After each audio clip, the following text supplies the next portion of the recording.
extends the exception to the open meetings law that provides that public bodies may meet to take actions without permitting in-public, in-person access to those meetings, and authorizes the meetings to be held remotely by conference call, provided that the public has the ability to view or listen to the proceedings and that the meetings are recorded and later transcribed. We're doing all that. As a result, today's board meeting is being held via conference call instead of a public meeting open for the public to attend, but a call-in number has been made public so that interested members can listen. Because of these special features, as we've done throughout the epidemic, we will be changing our voting procedures from what we typically do in an open meeting, and I'm going to ask that board members record their votes individually, both for establishing a quorum and on individual items. So let's start by asking for a motion and second to call to order the various meetings today. The first is the motion and a second for HFA, HTFC, and AHC. Can I have a motion? So moved. It's Ken. And a second? Second. Okay. I will. Now I'm going to ask all of the board members to just record their presence. Chairman Adams? Here. Ruth Ann? Here. Chris? Good morning. Good morning, Chris. Has Joyce joined us? Yeah, there she is. I see Joyce. Hi, Joyce. Jesse's on, I know. Jesse?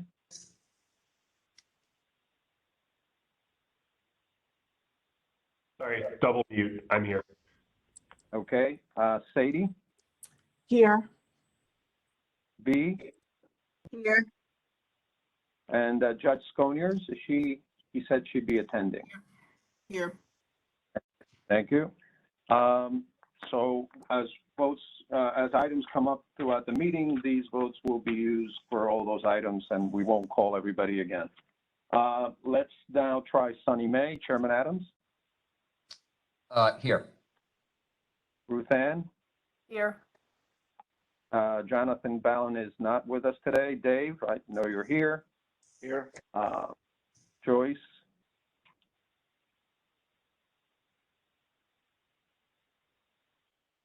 Jesse? Here. I know Joyce and Jesse are both here. Elaine Gross will not be able to join us today. Avidan? I know he's here. Good morning. Good morning. And B. So we have a full group there. We have quorum. Now I'm going to move over to MBBA. Can I? Well, you know what? I didn't get a motion to open Sunny May. Ken, I'll take your motion, right? Adams. Take it. I'm going Can I to get back to you. Second. A second for Sunny May? Avidan. Okay. See, I'm rusty. MBBA, can I get a motion to open MBBA? So moved. Okay, and a second? Second. Okay. Now we'll do the roll call. And I know it's here. Joyce is here. Jesse is here. Linda Baldwin. Linda, you. You're here. He's on the phone. So now we'll open up the Mortgage Insurance Committee. A motion to open the MIC. So moved. It's Ken. Ken, and a second? Second. Dave. Okay, Ken is here. Dave Capel is here. Jesse's here. And Ruth Ann is here. HFA Finance and Program is not meeting. We're also going to open up the audit committees for HFA and AHC. That's Ken, Jesse, and Chris. Can I get a motion? So Open moved. up HFA. Ken, second. Chris, Jesse, and right, and Chris is here, so we're open there. Sunny May Audit. Ken. Here. Motion. Oh, motion. And So second. And a second. Jesse, second. Beautiful. And Joyce is the third member of that committee. MBBA audit. Motion to open that. So moved. It's Ken. Ken, and a second. Andy. I second. Beautiful. And so Joyce and Jesse are also in that committee. Now we'll move to governance. A motion to open HFA governance. Ken? So moved, Alex. And a second? Chris, second. Great. And Jesse's here also. For Sunny May governance, a motion to open. So move. I'll second it, Alex. Ken. And the rest of the members of that committee are Jesse and Ruthann. They're all here. And NBBA TSSC governance, motion to open that. Ken? So moved. And Linda, you want a second? Yep, Linda second, and Jesse's there. So now that just leaves me with, I always forget HTFC. HTFC audit is also meeting as if we didn't have enough agencies. So that's Ruthann, Jesse, and Ken. Can I get a motion? Can I get a motion? Jesse, second. That's Ken and Jesse. Okay, we are all open, Ken. Great. Well, having done all that, thanks again, Alex. You didn't seem very rusty to me. I'll turn it over to Ruthann for her president support. Good morning, Ruthann.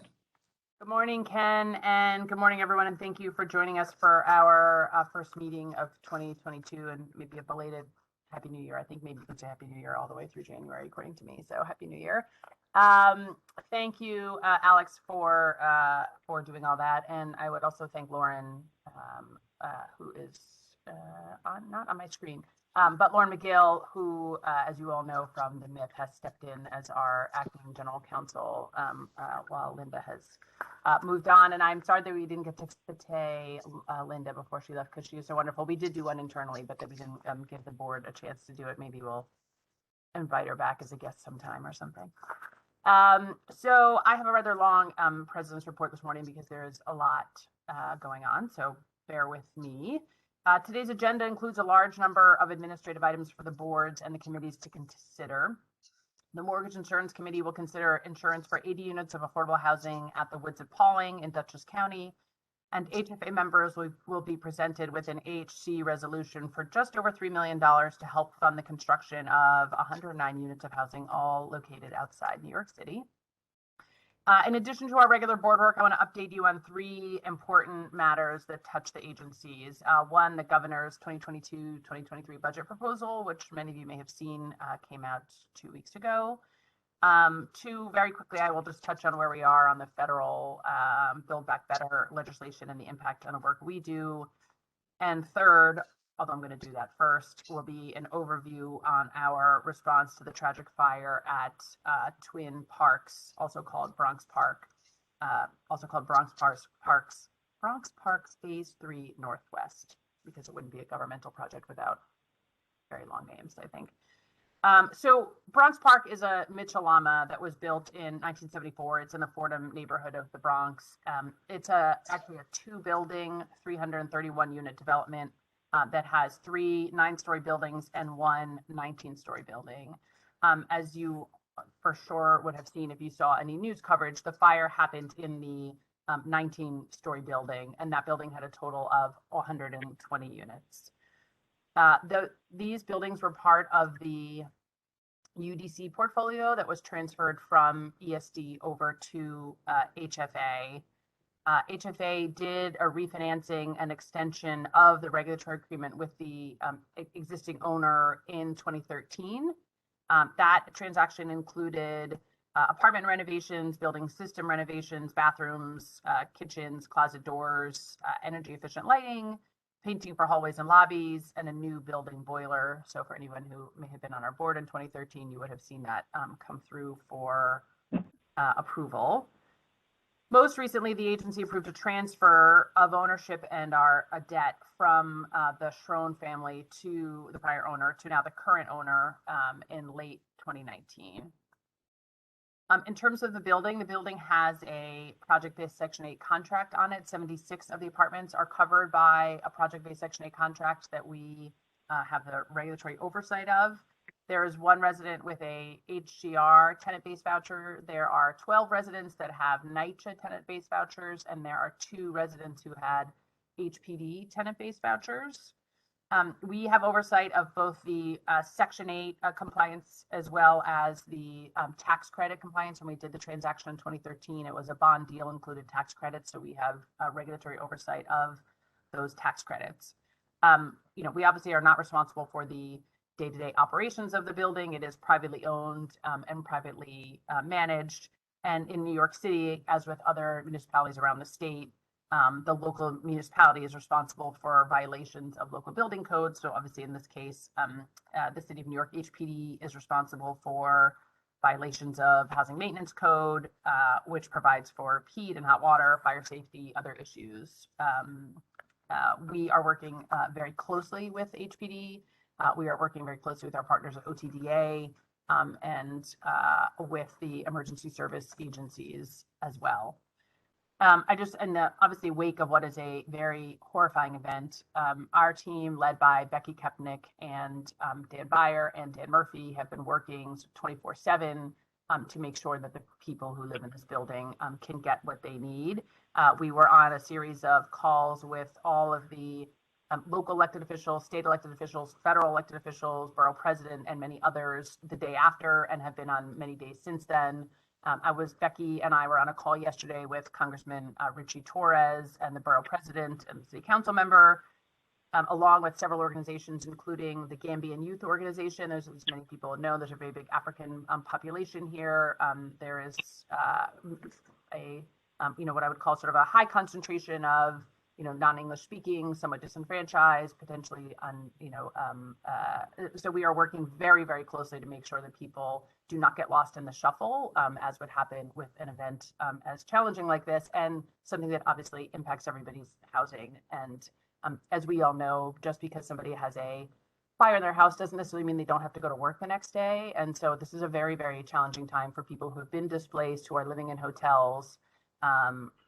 However, sort of the good news, we have been engaging with the tenants, with the property owner, with the affordable housing community to make sure that not only can residents get immediate emergency assistance, but also they have options for long-term relocation. Many people in this building do not want to go back to the building.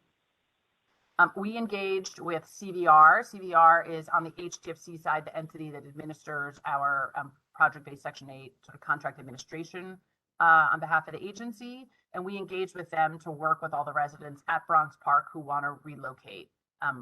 Obviously, they would normally contractually be able to do that for the Section 8 residents, and we've expanded that to make sure that they can work with other residents as well.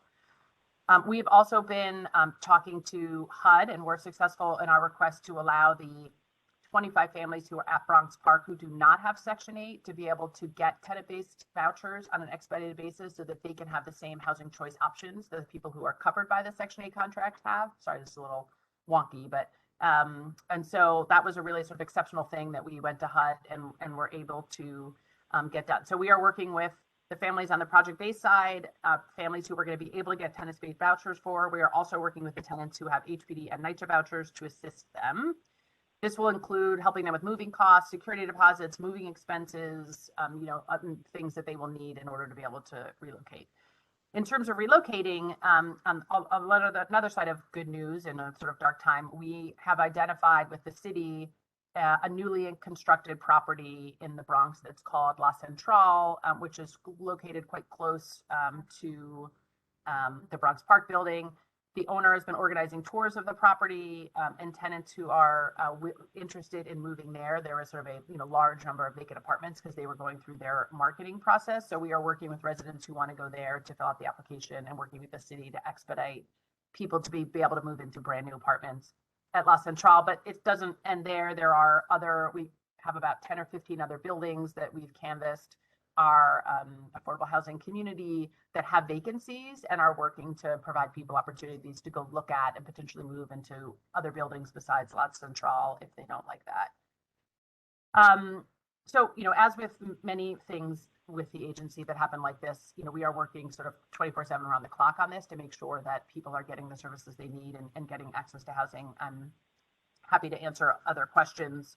At the HTFC meeting in February, we will be coming to the board with an additional contract for CVR to provide all the services, the mobility services, filling out applications, helping people find apartments in the private market. That is going to come again to HTFC in February, so you'll see that again. So, mostly we are this has been a challenging time. It is obviously very hard for the staff who work on these buildings when something like this happens. And so we've been trying to provide and additionally support to all the families to make sure that we as an agency can provide support to our staff so that they can provide the best services to these families. I will certainly keep you all updated as our efforts continue on that, but that has been a very big part of our focus since January 9th when the fire happened.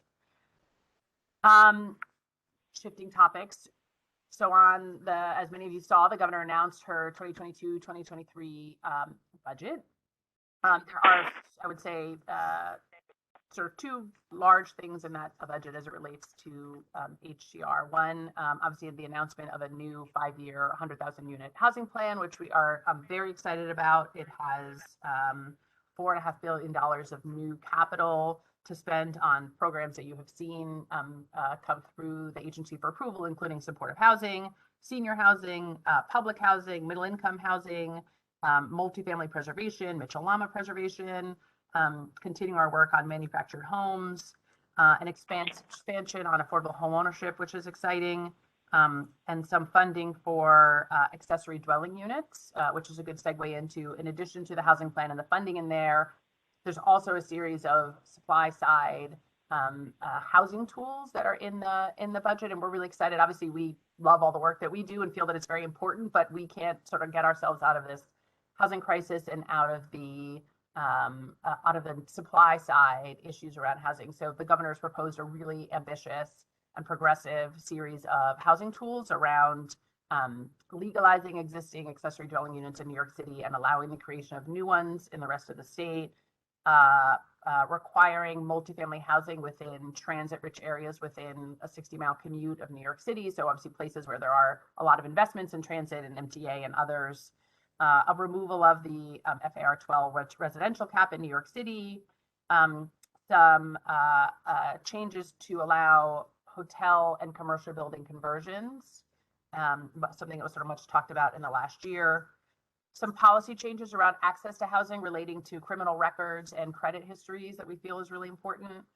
And lastly, a new proposal for a tax exemption for construction of new rental housing in the city with affordability requirements that are permanent, that are more deeply affordable. And so we feel that that whole package of things is really an incredible, there's other things, many other things too. I probably could talk about it at future meetings. But there's sort of a lot in this year in the governor's budget around housing, and we are tremendously excited. I will be testifying on Monday, on the governor's budget and the housing section of it. So if you have 4 hours on Monday and you don't know what to do, feel free to tune in and watch that. Lastly, I will just touch on, we were really excited about the Build Back Better legislation and all the substantial increases in affordable housing that we were really excited about. It is somewhat unknown now. The bill has been slimmed down and may get broken up or die completely. We are still working with our congressional delegation to make sure that things like Section 8, the change, the 50% test, and other tools that were in the Build Back Better, should they get broken up or have some future life, that we are still trying to advocate to get those things to come to fruition as best as we can. Sorry, one last thing I forgot. I had 4 things, is that, as you all may remember, in December, we talked about how we were going to be launching the Homeownership Assistance Fund, HAF. So we announced in December we were going to open on January 3rd. We opened on January 3rd. We were the first in the nation to do it, which is really amazing since we had to go through a lot of hoops with Treasury to get our plan approved. We have received a little over 20,000 completed applications at this point. About 75% of those are from mortgaged borrowers, and about 25% are for co-op and fees, property taxes, manufactured homes. We have a large percentage of our applicants are applicants of color and Latinx, which is exciting and was really a focus of our efforts, is to make sure that we were getting to communities that were often most impacted and also marginalized from access. We are starting to approve applications and to commit funds as early as next week. As many of you will remember, it takes a while because we have to work with the banks on mortgage modifications as part of the process. So we already have about 5,000 applicants in that mortgage modification process. This one won't be fast, but we are working steadfastly to get through all the applications, and we are really excited to be where we are. And with that, I will hand it back to you, Ken. Ruth Ann, thank you. You covered a lot of ground in a helpful and efficient way. Let's open it up for questions for any of those three general topics that Ruth Ann presented, and anything else people want to ask our commissioner while we can. Questions for Ruth Ann, please. I have a question for Ruth Ann in terms of the governor's plan. Does that include money for staffing, or do we have enough staffing given the scope of the plan? What is happening in that regard? So it has to get approved, right? So we have to go through the process through the end of March. And we have been looking at our staffing needs, both on the agency, on the authority side. And so we think on the agency side, we are okay with our existing fill numbers, but we will be likely coming on the authority side to ask for an increase in staff, but we're not sure what that is yet. And obviously we would do it within our budgetary constraints, but we're analyzing that now, and so I think we'll come back to you on that as we get further in the budget process. Roseanne, this is Andy. And I'm not familiar with the situation that happened in that housing development, but is there an investigation going on as to how the fire started? Yeah, so the FDNY is doing an investigation. From what was reported in the news, you know, if local folks would, I mean, I would just be telling people what I read in the news, so not, I'm not privy to any additional information, but the understanding is that it was started by a one or multiple space heaters that were left on in a apartment on the 3rd floor that was a duplex apartment, and that may have been on for multiple days. And when the fire started, the apartment door, as the family left, was left open, and that caused so much smoke damage in the building and much, I think, of the fatalities. But the FDNY is still doing its investigation. So I'm just mostly reporting what people would have read in the paper. Okay. No, I was just curious as to whether or not our agency had, you know, if there was problems with our own infrastructure, electrical equipment, or whatever that we could be liable for. Right. Ruth Ann, it's Thank Dave. Ruth Ann, Dave here. You know, the fact that they were using a set of electric space heaters, you know, raises a red flag about the adequacy of the heating system in the building. Is that, I assume that's being looked at. Yeah, I mean, from what I read, and others would have read this too, I think that, and this is probably not so unusual in New York City high-rise multi-family buildings, is that some apartments are too hot and people have their windows open, and other apartments are too closed and they have space heaters on. We don't know anything other, you know, sort of about the heat in the building. There was not, you know, we had obviously complaints about the heat. But I do think in the wake of this, you know, there are a series of legislative bills at the federal level and the city level being considered to talk about heat levels. You know, the level of heat is regulated by the city of New York, right? They have daytime minimums and nighttime minimums. And so there's a fair amount of conversation now, I think, about whether those minimums are right and or about how to better enforce or track them. Yeah. Dave, Ruth Ann, it's Joyce. Because as you know, this has been a subject in which I'm interested also. And one thing I would say, in light of my experience, sometimes tenants who come from a warmer climate like to keep the heat up higher than the city might permit and higher than what the building might be providing. So there may be a cultural problem that somehow needs to be taken into consideration in providing. Yeah, you know, it's Ken, Joyce. I want to just to Dave's, kind of follow on Dave's observation a little bit. You know, the folks are obviously, investigations are being done into the situation with the heat and the need for the space heaters, as you say. But there was a local, Ruth Ann can explain it better, but I think in 2019, there was a new local order or regulation around self-closing doors in multifamily buildings to make sure that a door would always close if someone was exiting in the case of a fire. Because as you all know, like you want to contain the smoke and the heat for safety reasons, and also so the fire department come put the fire out. So one of the questions here is, did the self-closing device, had it been installed per these new regulations? And if it had been installed, was it working properly? Did it fail? So those are some things that are being investigated. But again, it's a reminder for all of us that there was this new regulation. I think there's a fairly high level of non-compliance all across the city in terms of, just this self-closing door requirement, because this hasn't been, the law's new or the regulation's new, and building owners have a certain amount of time to comply and fix doors and put it into effect. But this again is the domain of the city of New York, not the state, the domain of HPD and the Department of Buildings and the FDNY. So they're doing all this work. And that's why I said earlier, I think we'll probably know more at our February and in our March meetings when Ruth Ann can report back the results of these city investigations. Ruth Ann, is that a fair kind of characterization of the activity?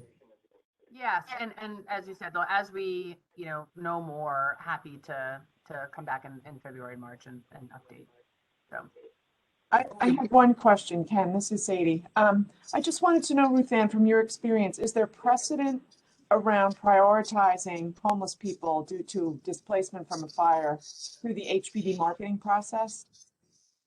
So that is in the building that's being marketed at La Centrale, while we are for sure following all IRS rules as would be required for any type of project like that. We are working with the city, HPD, and with HUD as it relates to vouchers to make sure that we can get everybody who needs to be prioritized to go there, prioritized sort of along the lines of what you're talking about.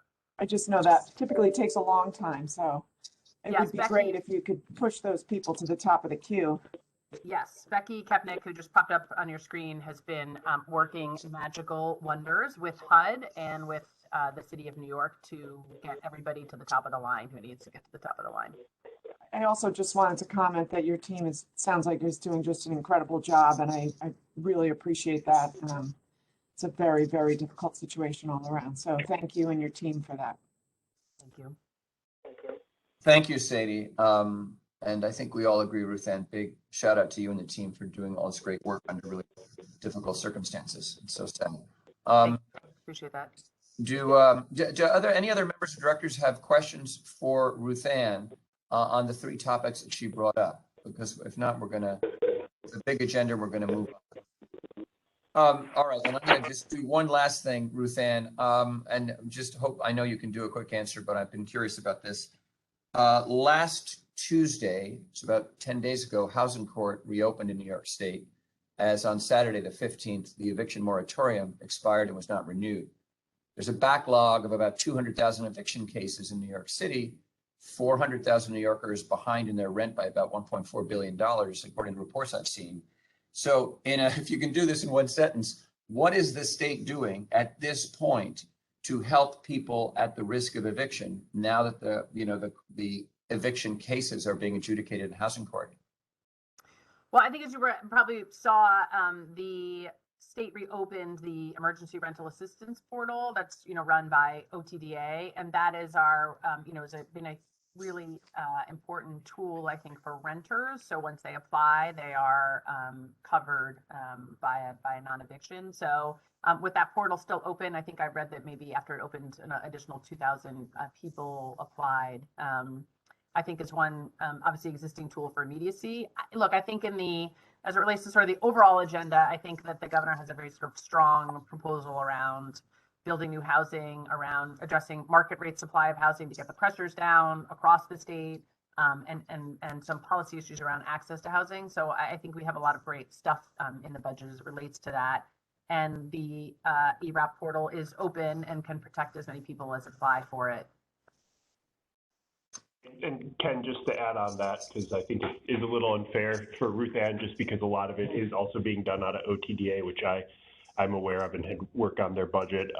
Do also want to note that the governor worked with the legislature in the current year to put aside $25 million for legal assistance to help tenants being evicted, as well as in this executive budget that number has been increased to $35 million in the coming year. So, you know, there's just building off everything that Ruth Ann said was correct. There's a lot of action and a lot of effort acknowledging this issue and trying to find the path forward to get tenants in stable homes. Jesse, that's super helpful. Thank you. Ruth Ann will note that in part I asked the question as a rehearsal for her testimony on Monday. We all know how that goes. Legislatures are not bound to ask questions where, you know, around agency jurisdiction. So Ruth Ann is, as the housing person for the state, she will be asked questions about OTDA's program, won't you, Ruth Ann? So this will run for you, okay? Thank you. And I failed actually because the eviction legal prevention assistance is one of the main cornerstones of our approach, and I forgot to mention that one. So that was a good practice run but I will do better on Monday. Take Jesse to the hearing, okay? Yeah. All right, let's move on. Item 1, these are audit committee agenda items you have in your board book. The first item are the minutes of the audit committee meetings of Hfa, Ahc, Sunny May, MBBA, and TFFC back on December 9th. They'll be deemed approved absent corrections from any of us, members or directors. So we're going to move, I'll pause here to see if there's corrections to the minutes. Hearing and seeing none on the screen, we're going to move to audit committee action items. Now, I note that in connection with this item and in preparation for filing under the Public Authorities Law, staff prepared and distributed to the boards a PowerPoint presentation, which highlighted key points from the financials about to be presented, as well as a detailed programmatic summary of last year's activities. In other words, Lil sent all of us a lot of material last week. And we've had a lot to sort through. And I personally found that PowerPoint to be a really good summary document. So thank you to whoever did that. Anyway, board members have questions or comments on the PowerPoint or the other materials submitted. You can raise them as part of this item. And basically that's because we're going to get Sheila and Daryl and Sonia to present it. So item 2, resolution recommending the approval of fiscal 2021 financial statements and the schedule of investments. I'll turn it over, if it's okay, to Sheila and her team. Good morning. I am Sheila Robinson, the CFO for the new members. Nice to meet you all. As usual, we present the financials. It's a very busy board day, so I'll try to keep my comments short so we can get through the material. Despite a difficult year with the continuing pandemic and the loss of 6 accountants, we have completed our fiscal year-end financials. I have to say this is a miracle that we got it done, but we did with the limited new staff and temps that we had that had never done the work before. Daryl Johnson, our deputy CFO, will present the financial portion of the PowerPoint Ken just referenced. However, I just want to highlight 2 items for you. We came in under budget this year by keeping our expenses low where we could, and our MWBE utilization for procurement was excellent at 79% versus 77% in the prior year. I've got to thank our auditing team, EY, led by Danielle Herbert, who have been very patient with us and helpful during this time. And I want to thank my entire team for all their incredible work during the last year. I must name Daryl Johnson and Sonia Kinkle, our controller, and John Pollack, our AVP, for really going above and beyond. And thank you all. I'll just say, please get to know those names, as this is my last board meeting. I'm retiring in March after 10 years here, 3 years at ESD with Ken, and a long history working on Wall Street in various capacities. I can't continue to give my all for the 2% retro raise we were given in 2020 last year for the SVPs here. It's been so difficult recruiting new talent with our low pay scale when we're looking for talent that can handle and understand our level of bond issuance. I'll end it here and turn it over to Daryl, who should be strongly considered as my replacement. He's been here 8+ years and has been more than my deputy and can easily fill my shoes. Daryl. All right, good morning. Thank you, Sheila, for the kind words. Good morning, Commissioner Adams. Sorry, Chairman Adams, the Commissioner Vaneskis, and board members. I'm going to briefly present 3 slides from the financial PowerPoint that you have. But I'd be remiss if I didn't just say a few words about Sheila Robinson, who, as she mentioned, I've worked for the past 8 years. I'll be brief. Sheila's she's been a great boss. She's been a mentor. She's been a friend. And when I began my working career, I worked in the private sector. And anybody who's worked private and public knows that there are distinct differences in the management style and the operations and the culture. And for my part, in the accounting and reporting that's necessary in government entities. Sheila has always supported me in my growth at Hcr. She's given me the flexibility to steer the department, the accounting department, decide on key personnel hires, and also to, she also kept me in the loop on any important agency business. I can say Sheila's also been a fierce advocate for all of her staff. If you were ambitious, you worked hard, you were productive, she put you in a position to succeed. On the other hand, if you didn't have any of those qualities, you might have seen another side of her. But honestly, she's always been fair, even-tempered, and a professional. I don't think I've ever heard her raise her voice, even though sometimes I think she wants to shake me. And finally, I would just say she's been a reliable steward and fiduciary agent for the agency. She's been unwavering in her commitment and responsibility to advocate for all of our agencies and to ensure that all of the agency rules and regulations are followed to the letter of the law. So I just want to say thank you, Sheila, and best of luck in the future. It's been a pleasure. Thank you. Okay. With that, I'm going to go over briefly just a few slides in the PowerPoint. I'll start on page 4 of the PowerPoint. The heading reads Financial Statement Takeaways. This page briefly describes the net position of our agencies. And just for clarification, when we talk about net position, we're talking about the balance sheet and the residual amounts that the balance sheets have. So what we're looking at is when you take all of your assets and subtract your liabilities, that amount is your net position. It's in the private sector, that'll be your owner's equity. Net position theoretically would be the amount that the agency will receive if it sold all its assets and liquidated all of its liabilities. So just for a little bit of context. So as we go through the bullets, we see it says Sunny Mae's net position increased by approximately 15 million. That's actually an error, I apologize. It should say 27 million. 27 million is the amount of the increase in net position for Sunny Mae. The 15 million is actually, should have referenced the increase in the mortgage recording taxes that the MIF received this year over and above what we received last year. Moving on, HFA's net position decreased by about 38 million because primarily of lower bond productivity. I think we issued about $1 billion less bonds. And, if you do the math, I think we take in a 2% fee on most deals. That's about $20 million that, was generated less than last year. I don't consider it a bad year. I think there were a lot of challenges, COVID obviously being a big part of it. We also had some other expenses that related to timing differences. We paid a bunch of retro payments to all staff, MCs, and UAW in 2021 that related to 2020. And we also had the expiration of the rent holiday. We had a holiday for 18 months, which expired in 2021. During that holiday, we had free rent due to the new contract that we had signed.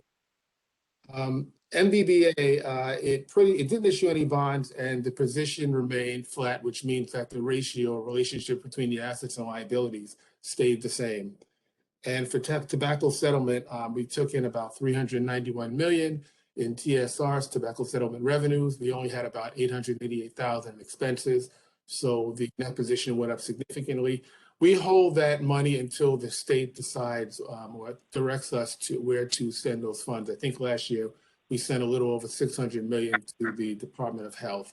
So TFFC is a repository, a pass-through entity at this point for state funds. It's an excellent revenue source, and we'll keep that source so long as there's tax revenues to be had through the master settlement agreements that were signed. I just want to emphasize that even though HFA's net position went down, HFA has a net position of over $1 billion.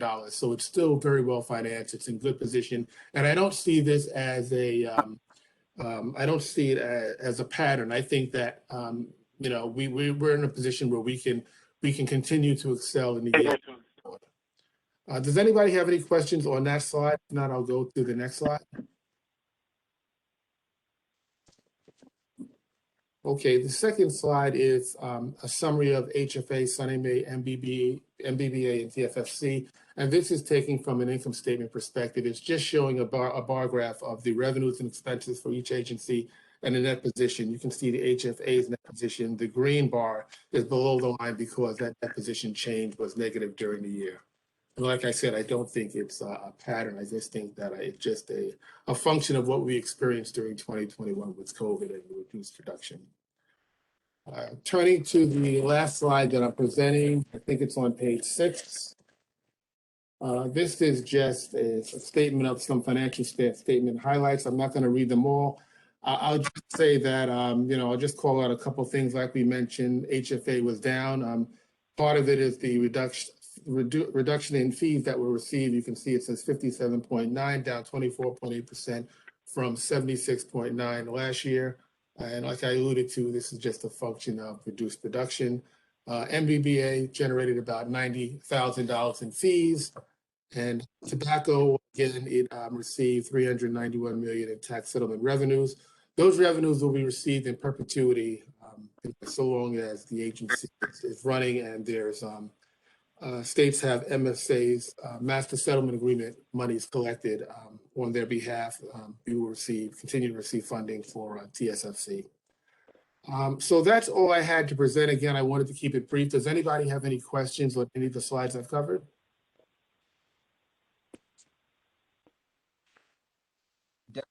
I'll just say that whenever you're presenting information and you have to correct yourself to tell us that there's about $12 million more dollars reported, that kind of mistake is okay. It's fine. Okay. Okay. Understand. Okay. So it's only a summary PowerPoint slide, but we're encouraged, and frankly encouraged by the return of revenue from the mortgage, you know, the return of the income from the mortgage recording tax that funds the MIF to looks like almost a 2019 level. That I was surprised and very encouraged to see that. Yes, I was also. Okay, so I think the next item is going to be, Alex, you can correct me if I'm wrong, but I think it's going to be a presentation by EY. The audit results is going to be presented by Danielle Herbert. She's the managing director at Ernst & Young, and she's in charge of our annual audits. So Danielle, if you're on the line, please. Thank you. Good morning, Daryl, and everyone else on the line. Do you hear me?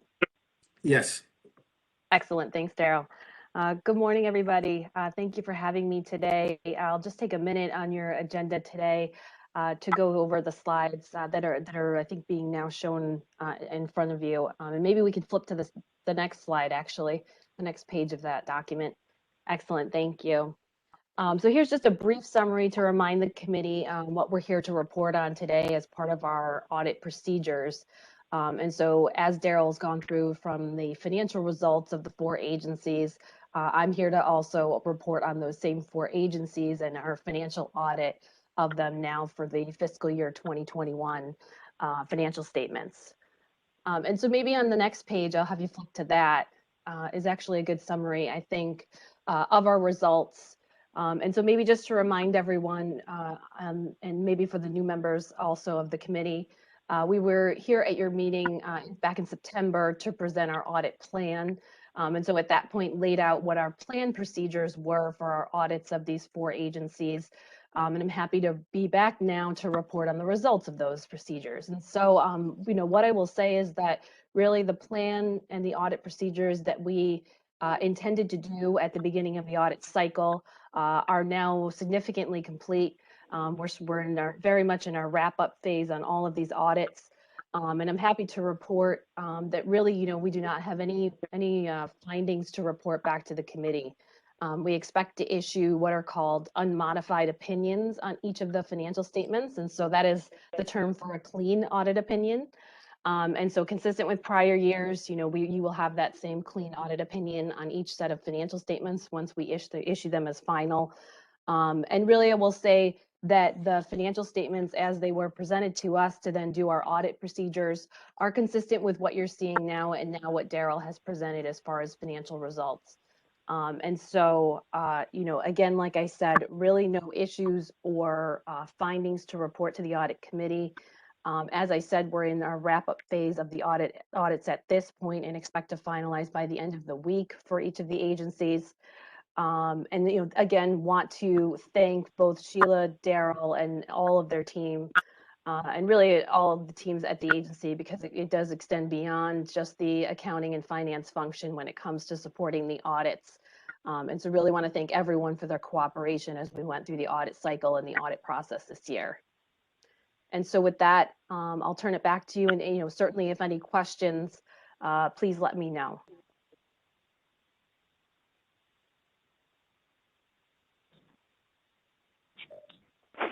Danielle, it's Ken. I just thank you so much for your report. The PowerPoint slides you shared are really helpful and encouraging. And 2 things I circled. One is, your observation that the communication with the key staff, starting with Sheila and Daryl, was, and I quote, outstanding.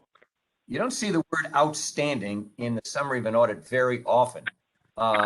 It's a big word, and it means a lot to us. And it's great to know that you and your colleagues at Ernst & Young got that level of outstanding cooperation, communication, information sharing, all that you needed. I'm sure you don't use the word lightly when you prepare these summaries. So just want to recognize that. I circled that word when I read it earlier, and I think it's fantastic. Thank you, Danielle. Good to see you. Good to know that the actual audits followed the audit plan, which you presented to us several months ago, as they should. And finally, let's open it up to other audit committee members and members in general, if they've got questions for Danielle or Sheila or Daryl or Sonia.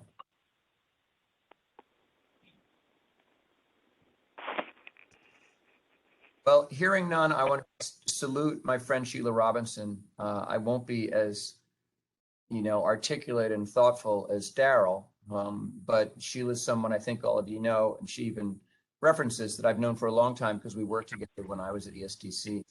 And we're going to miss you, Sheila.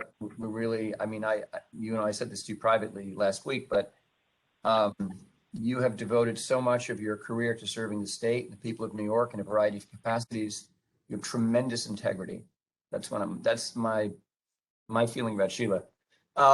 It's been just a joy to work with you and to get to know you. But your comments are not lost on us. And frankly, we have similar problems in CUNY. I suspect Javi does in CUNY and SUNY too, where we need to attract and retain the top talent because of the awesome responsibilities of an agency like, the Hcr family of agencies. And state salaries and compensation, let's be honest, it's really hard. And it's hard to attract that talent. You've lost a number of auditors. You've lost people on your team.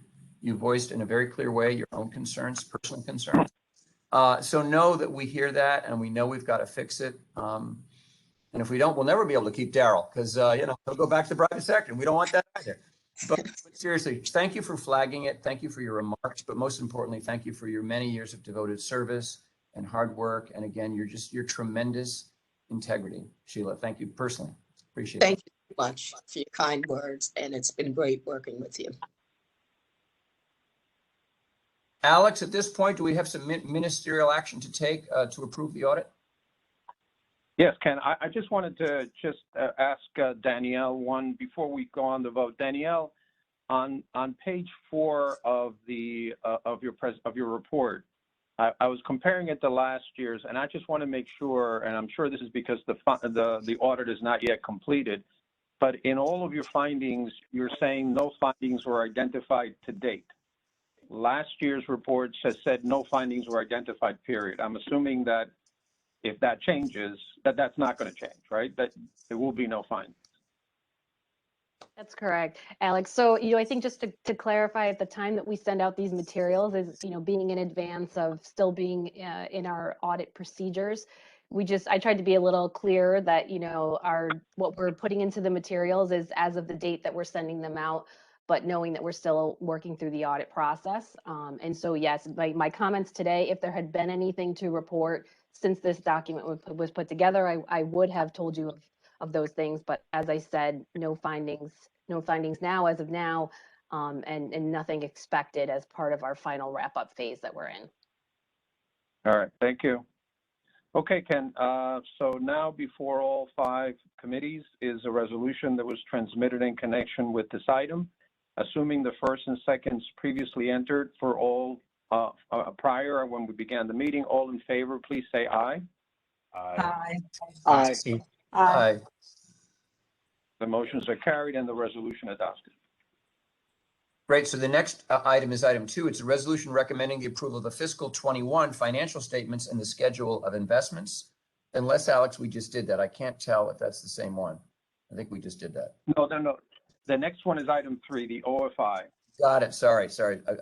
I had the wrong page. So 3 is a resolution recommending the approval of the 2020 HFA audited supplemental financial information, which is the OFI, the other financial information, or the OFI report for HFA.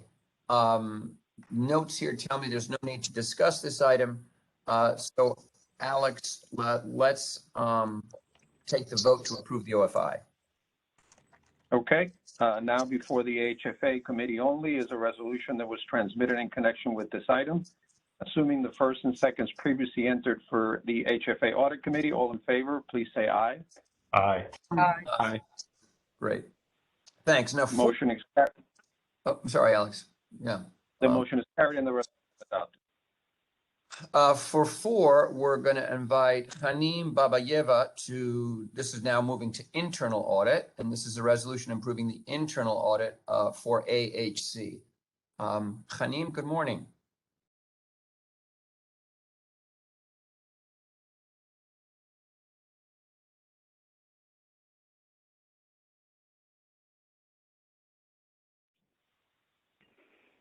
Alex? Hanim, we can't hear you if you're... Hanim, are you on mute? We can't hear you. We can also... Hanim? Look like her speaker's on. I saw her... She's saying I am here. You're on mute. But you're on mute. Well, I don't know that her speaker's on. She doesn't even have a little mute next to her on my screen. All right. She seems to have, in the chat, it sounds like she has a bad connection. Let's unmute. That problem, because that's not really a local government problem. That's a subrecipient problem. That's something we need to.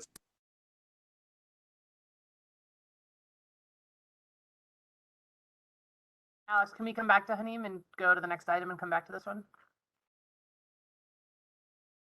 While we sort out her, she logged off. Evaluation by the audit committee. It's an informational item. It's in the materials, and that's the last item that I guess we need Hanim to finish up, or we can't close out that meeting. Anybody? Can someone call her on her cell or something? Yeah, Lil, can you do that? Lil, who's always listening. Yep, right now. See, that's like magic, right? There are a number of conveniences to doing big statewide meetings on WebEx, but then, it's not always perfect. Yeah. Okay, Alex, do you think we can go to the next one and come back to this? You're on mute, Alex. Okay, I'm back. I think, I'm familiar with the audit, and it's really a clean audit, Ken, of the AHC program. There's really a wonderful audit. AHC's always does great, as I'm sure you know. And so I think we can proceed to the vote. This is a fairly easy one. I'm sorry for connection issues. I have to leave the meeting and rejoin, so the system will start to work. Sorry for this. My part is really very short. So the audit of that was performed for MBBA program was clean. So that's why the only thing that I will ask this time is approval of the report. And next time I will present updated internal audit charter for your approval.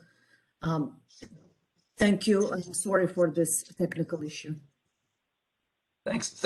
No problem. Happy New Year. Good to see you. Alex, let's take that vote to approve the AHC audit. Yep. Now before the AHC Audit Committee is a resolution that was transmitted in connection with this item. Assuming the first and seconds previously recorded for AHC Audit Committee, all in favor, please say aye. Aye. The motion is carried and the resolution adopted. That takes us to governance. Right. That takes care of that. And now we can open up the governance committee agenda. So the first item is the transcript of the governance committee meeting held on December 9th. It shall be deemed approved, absent corrections from anyone. So raise your hand if you want to make a correction. Seeing none. Number 2, resolutions recommending the review and approval of emission statements of the agencies. It's that time of year, my friends. We get to review the mission statements. Alex, will you do this one? Yes. So under the Public Authorities Law, every year the agencies are supposed to look at their mission statements and measure their performance versus the standards that are in the mission statement. As if you recall, because of COVID, we didn't do this last year in January. We did it in March. And in March, the various boards reviewed the mission statements, looked at the performance measures from the agency, made some changes to the mission statement. And now we're back in January to review the work of the agency during the past year so that we can file the performance measures that were included as part of the mailing with the public authorities reporting system so that the state can see what the agencies did. And so staff prepared, as I said, a detailed document, the performance measures for both for HFA, for Sunny May, for AHC. There was a presentation there on the fair housing accomplishments. There was a portion on MWBE accomplishments, as well as a separate document prepared by Sheila's group on the fiscal health of each of the agencies. And so the idea is you look at those, you look at the mission statement, and you match them up, and that is what the board is being asked to accept. Very good. Thanks, Alex, for the explanation. Any questions for Alex on this? Hopefully everyone is comfortable with our mission statements. Alex, should we make it real? Okay. So now before all 5 committees, governance committees, is a resolution that was transmitted in connection with this item. The committees are recommending to the board, so when we address this at the board level, there won't be a discussion. So assuming the first and seconds previously recorded, all in favor, please say aye. Aye. Aye. Great, thank you.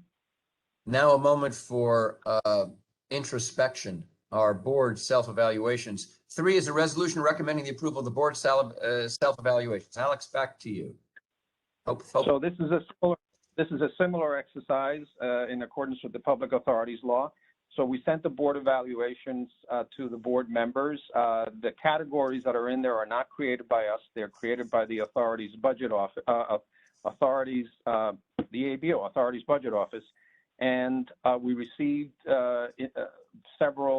most board members responded. We tabulated the results and included them in the board books.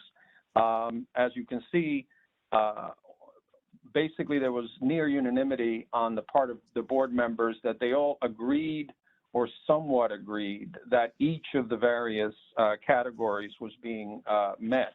There was only one question that really elicited a universal somewhat agreed, response with no one agreeing, and that was whether the board members set clear and measurable goals.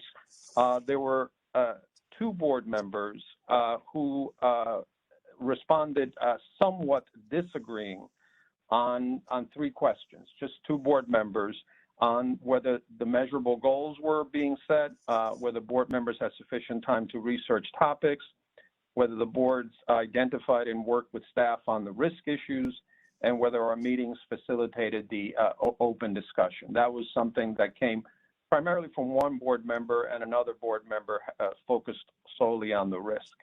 But essentially, as you can see, the majority of the board is in agreement or somewhat agrees that all of these requirements are being satisfied.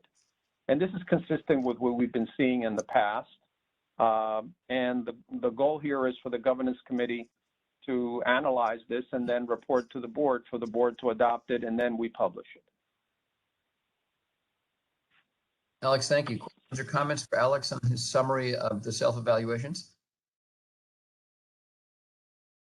All right. Alex? Okay, so now, So now before all 5 committees is a resolution that was transmitted in connection with the item. Assuming the first and seconds previously recorded, all in favor say aye. Aye. Aye. Aye. And I thank board members for replying to us. Much appreciated. Very good. Thanks everyone for participating in that exercise, and for Alex for your summary of it. The next items are consent items. We don't have to discuss them. We don't need to, although of course, I'm going to flag them quickly, and just, raise your hand or do something in the WebEx if you do have a question so I can call on you. But otherwise, I want to move quickly through these because we have a long agenda today, a couple of important projects to look at, and Abidan has a 10:15 hard stop. So here goes. 4, approval of contracts with Ganfor Shore and of legal services contracts with firms on the agency's non-bond panel. Alex? Now before the HFA, Sunny May, and AHC committees is a resolution transmitted in connection with the item. Assuming the first and seconds previously recorded, all in favor, please say aye. Aye. Aye. The motions are carried, the resolution adopted. Item 5 is authorization to amend the contract with Queso Management, Inc. for the provision of Electronic Records Management System, or ERM system. Alex? Now before the HFA and Sunny May committees is a resolution transmitted in connection with this item. Assuming the first and seconds previously recorded, all voting in favor, please say aye. Aye. Aye. 6 is an authorization to enter in a contract with AXI Systems, Inc. for MWB goal setting software. Okay, so the motion was carried and the resolution adopted for that past item. But for the next one, Ken, now before the HFA committee is a resolution transmitted in connection with the item. Assuming the first and first seconds previously recorded, all voting in favor, please say aye. Aye. The motion is carried and the resolution adopted. I apologize, Alex. I jumped ahead of you before you. It's okay, Ken. I do want to circle back because of that particular procurement or that contract.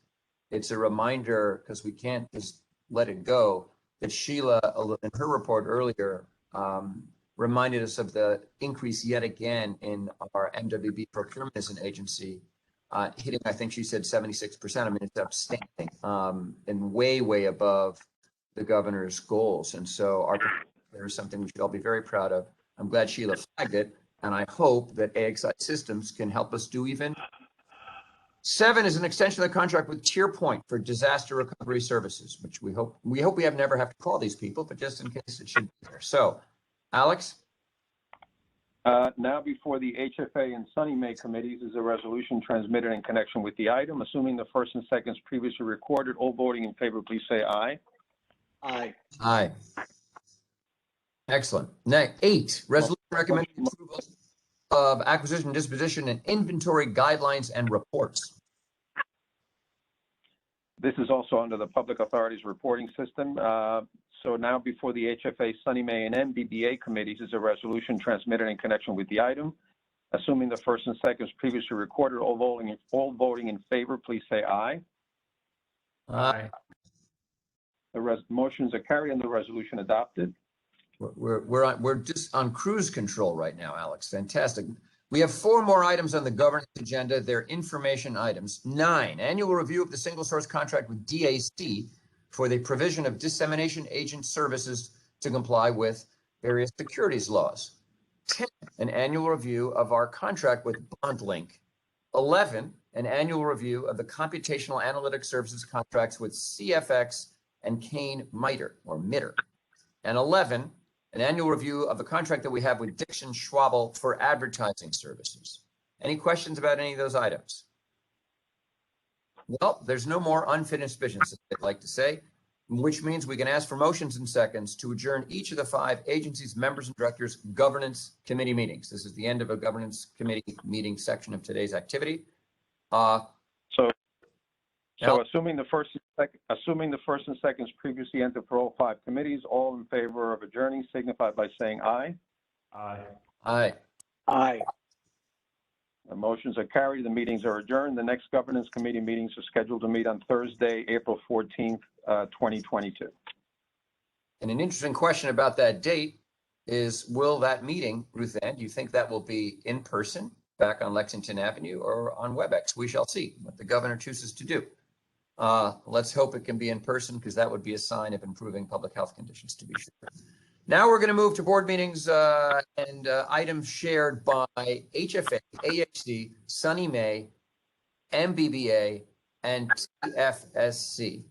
And so item 1, make everybody have the illusion that these meetings are short. You notice how we always start off at 1 again, 1, 2, 3, 4, 1, 2, 3. Actually, if we numbered every single item and never consecutively be there, like 500 things we're doing here. But we're going back to number 1 because this is a new portion of our agenda. It's the transcript of the meetings held on December 9th. They shall be deemed approved, or it shall be deemed approved, absent corrections from members and directors. Dave's hand is going up. That's just to scratch his eyebrow, so we're not going to call on him.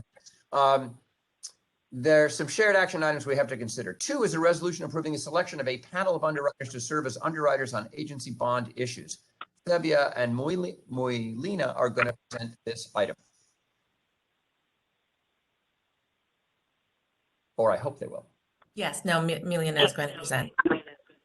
Hi, good morning, everybody. The request for proposal for underwriters was issued on May 3rd, 2021 to solicit firms to serve as a senior manager or co-manager, whereby these investment banking firms would assist the agency to structure, market, and sell the agency's bond issues.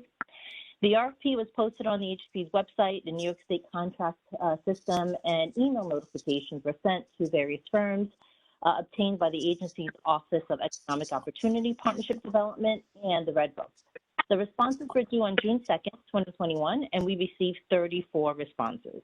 Of these 34 responses, 13 are minority and women-owned businesses, 6 are service-disabled veteran-owned businesses. The committee, comprising of 6 members of the agency, which includes the CFO, the treasurer, associate counsel, and members of debt issuance. We met and reviewed responses on August 16th to discuss each firm's qualifications, experiences, and their responses, including their bond expertise, in particular their housing experience, the roles in various transactions throughout the country, the innovative ideas that were utilized and implemented with other issuers, their commitment to diversity, and most importantly, their ability to sell the bond. As a result of our review, staff recommends appointing 11 firms to the senior manager panel and all 34 firms to the co-manager panel. The proposed term for the senior manager and co-managing firm shall be for 5 years. I would also like to note that with this approval, we will be including 6 new firms that are currently not on our existing panel, and 5 out of those 6 new firms are MWBEs. So special thanks for our procurement group for their outreach. This concludes my presentation, and I wanted to see if there's any questions. Thank you, Mulina. Anyone have questions for Mulina or Sebia on this? Very important. Great work. This took many, many months, as we know. Alex, let's do it. Okay. Now before HFA, Sunny May, timeout. I'm sorry. I moved away. Now before HFA, Sunny May, MBB, and TSFC boards are for approval as a resolution transmitted in connection with this item. Assuming the first and second previously recorded, all in favor, please say aye. Aye.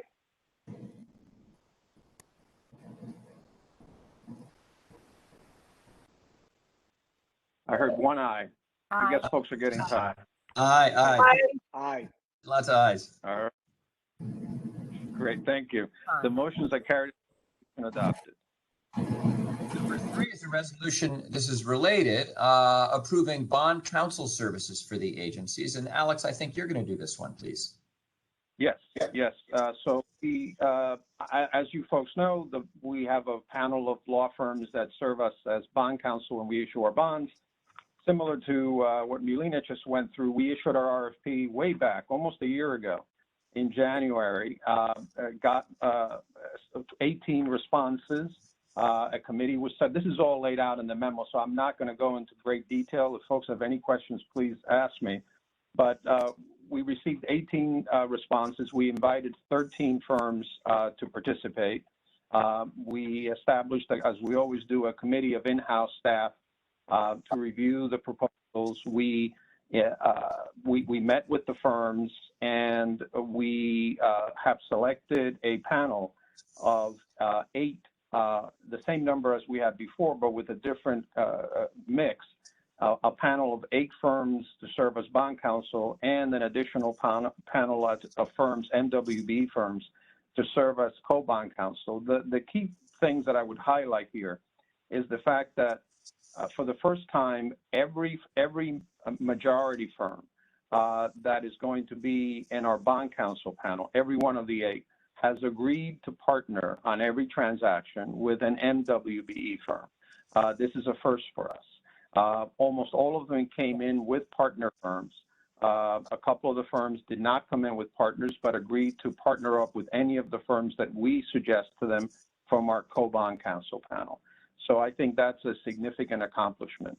The second thing is that because of the fact that in recent years we've done less 80/20s, the volume of work available to the firms on our panel is more targeted to the affordable resolution. So where we have had essentially 2 firms to serve as eligible firms to serve as bond counsel, we expanded that now to have a 3rd firm, Auc, be eligible to act as bond counsel there. And we expanded the disclosure counsel function there and are providing that to one of the new firms that we've added to the panel, the McCarter firm. The third thing here is that we've added new firms to the panel. The Ballard firm is new, and the McCarter firm is new. And so I think this is and this is again focusing on HFA first. On Sunny May, the work that Sunny May does is very different than the work that HFA does, and it's always been ideally suited for one bond counsel firm because the tax advice and the programmatic advice are linked across the both resolutions. And there we have maintained the firm that has been working with us for a while, Hawkins, Delafield, and Wood. They do a great job. We're proposing that they continue as bond counsel, and that the Seton firm will continue on as the disclosure counsel. So that's basically the summary of what the memo. The memo has a lot more detail. I'd be happy to answer any questions. Alex, it's very helpful. Thank you. And in both cases, our underwriters are revised and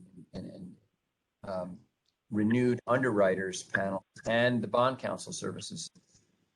It's really good to see the engagement of more and more MWBE firms through the various arrangements, right? Either through direct procurement or through the partnerships with the majority firms. So that's just very good to see, and I want to underscore that. Any questions for Alex on the bond counsel services item? It's B. I just have a general question for my own awareness. And because I live in the small town of Syracuse, how do you work with companies that don't make it to the list? Do you provide them any feedback? in terms of why they didn't make the list so that they can then, you know, make adjustments in their proposals for the next go round? Yes, that's something that, you know, we've been working on. On the state side, there's a very detailed debriefing process that I think is required by law. On the public authority side, that is not required. But I think if, you know, we work with a lot of these firms, and we do provide them with, when asked, we do provide them with information on, you know, why, where there are certain failings in one area or another. And that's something that really, I think that the kind of the consistent debriefing approach is something that we are looking to we're thinking about, B. Thank you.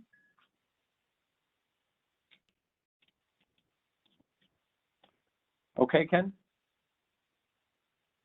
I think Ken's on mute. I apologize, Alex. I wanted to thank you for the question. Very helpful. And Alex, let's see if there aren't any further questions on item 3. Why don't you, you know, put it up to. Now before the HFA, Sunny May, MBBA, and TSFC boards for approval is a resolution transmitted in connection with the item. Assuming the first and seconds previously recorded, all voting in favor, please say aye. Aye. Aye. Aye. Aye. The motions are carried and the resolution adopted. The next 10 items are consent items. There'll be no discussion on them unless board members request. Again, raise your hand or somehow indicate if you want to discuss them. A number of them were discussed earlier in the Audit and Governments Committee meetings. And so we'll just kind of go through these quickly. 4 is a resolution reviewing and approving the mission statements of the agencies. Remember that? This is what, right? This is what we just did at the Governance Committee. So now before HFA, AHC, Sunny May, MBBA, and TSFC is a resolution transmitted in connection with the item. Assuming the first and seconds previously entered for all those agencies. All those voting in favor, please say aye. Aye. Aye. Aye. Aye. The motions are carried and the resolution's adopted. No. Ken, can you guys hear me? This is Andy. Hi, Andy. Yes. No. I don't know. I've been trying to get in, and I didn't know if I was on mute or you guys couldn't hear me or not. But listen, I want to go back to Lauren McGill's memo of January 20th relative to the MBBA's mission statement. In her narrative, can you hear me? Yes, yes, Andy, we can hear you. Okay.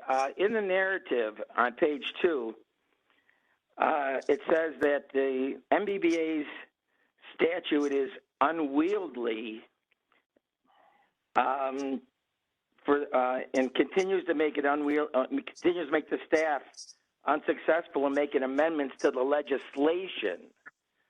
I didn't know if someone can explain that to me, because how does that mesh? How does that mesh with what the mission statement is as our core in the issuance of bonds?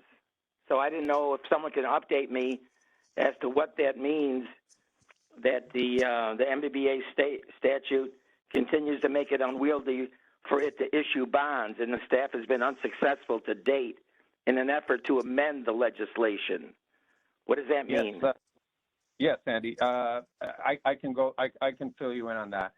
So, and I think we had this discussion, I think, a couple of years ago at the board level. The MBBA statute has, for example, has a number of provisions in it that make it difficult for the program to really kick in. And the main one really is that it requires that all the bond issues be done on a competitive basis.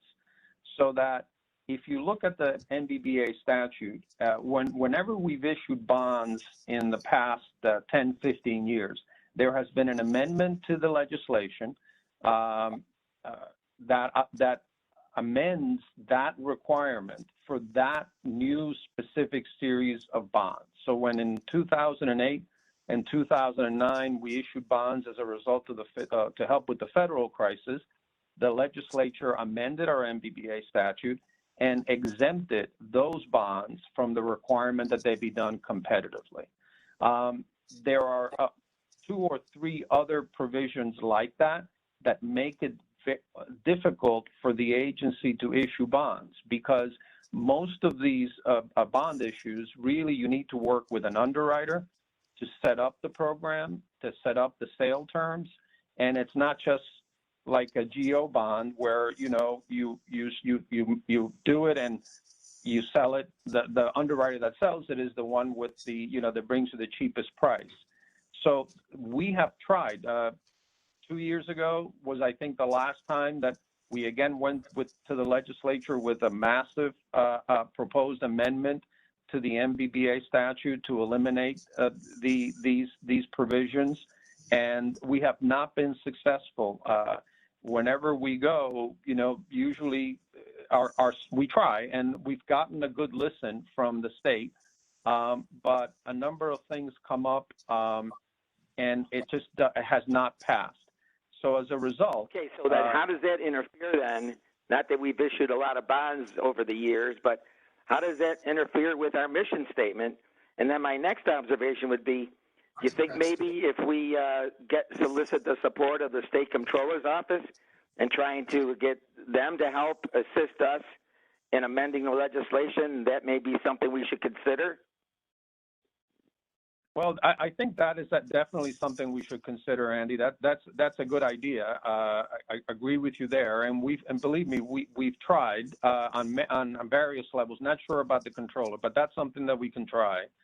Okay. On your question about how that jives with the mission statement, the mission statement says that we're supposed to be helping municipalities, by aggregating the bond issues and making it more efficient.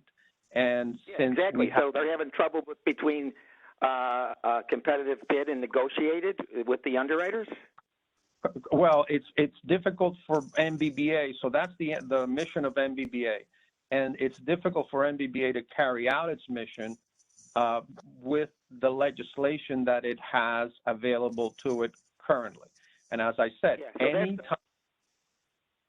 Go ahead. So that's the point I was trying, Alex, I apologize. That's the point I was trying to make, is that what's the point of having a mission statement if, in fact, what we're trying to do is, use the term that's in these documents here, unwieldy to be even allow us to even do it. I agreed, and agreed. And so the approach that staff has been looking to carry out for a number of years now is to get rid of that blockage so that MBBA can once again be able to issue bonds by having its legislation amended. And we have not been successful. Okay, well, listen, let me offer this to everybody, that with my relationship with the state comptroller's office, if at some point the staff of HCR is going back to the legislature, maybe I could participate in perhaps working with the state comptroller's office to see if in fact we could get some movement on this. Alex. Yes, I'm sure. I'm sure that we'd be happy to have help. Okay.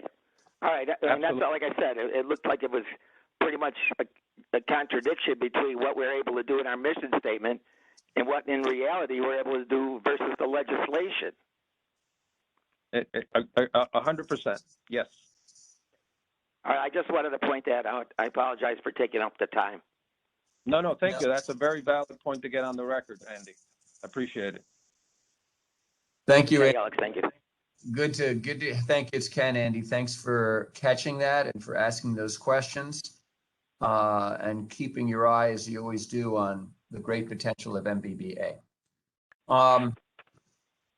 Alex, I think we were going to do the mission. Did we do the mission statements? We did the mission statement. We're item 5 now. 5 is, again, just when you think this is deja vu, it's because it is. We did this half an hour ago. Approval of the board self-evaluations for HFA, HC, Sunny May, MBB, TFCC. Alex, will you do that one, please? Right. So now before all the boards is a resolution transmitted in connection with this item, assuming the first and second was previously recorded. All in favor of accepting the governance committee report on the evaluation, please say aye. Aye. Aye. Aye. Great. Okay. The motion is carried and the resolution adopted.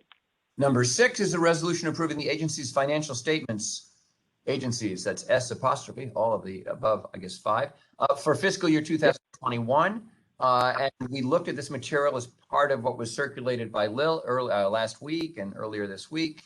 And of course, we had the presentations by Sheila Robinson and her team. So at the audit committee meetings, we had a detailed presentation. Now it becomes before the boards of the agencies. And unless board members have any further questions or comments, and again, we had a chance to do that earlier, we'll move to a vote. Now before HFA, Sunny May, MBBA, and TSFC is a resolution transmitted in connection with the item. Assuming the first and second is previously recorded, all in favor, please say aye. Aye. Aye. Aye.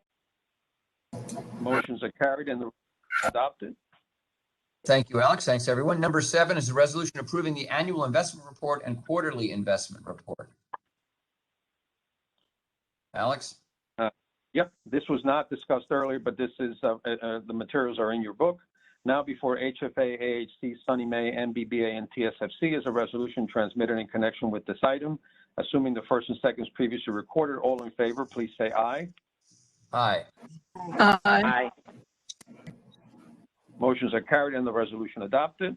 Let's do number 8, Alex. It's a resolution approving the agency's annual procurement report for fiscal year 2021 and a review of the fourth quarter procurement report.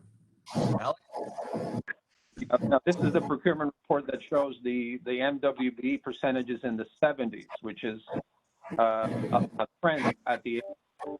And it used to be in the 30s, going up to the 70s, not just this year, but the last few years is really great. That's my now before HFA, Sunny May, AHC, MBBA, and TSFC boards is a resolution transmitted in connection with the item. Assuming the first and second is previously recorded, all in favor, please say aye. Aye. Aye. Aye. Motions are carried, resolution adopted. Moving on to 9, it's a resolution approving the agency's Public Authorities Reporting Information System, or PARIS, filing report from November 1st, 2020 through October 31st, that would be Halloween, 2021. Alex, let's do this. Yeah, I just wanted to mention here for the new board members, this is one of those documents that we have to file with the state that includes, the information about each of the new board members, whether you've taken your, your authorities budget office training, it has your bios. So a lot of this stuff is out there and we're required to do that. So now before HFA, Sunny May, MBBA, and TSFC is a resolution. Alex, this is Andy again. I apologize. This is a minor item. Under my profile in this report, there's a section there that as to whether or not any of a board if any of us are designees to an appointed state or municipal government position. And after my name, it says no. But I was wondering, I've been appointed to the Buffalo Fiscal Stability Authority as a board member, so I didn't know whether or not it needs that comes under that heading. Yes, and we're going to be filing this in the next couple of days, so we will add that to your profile. So you may want to change my designation from no to yes. Will do.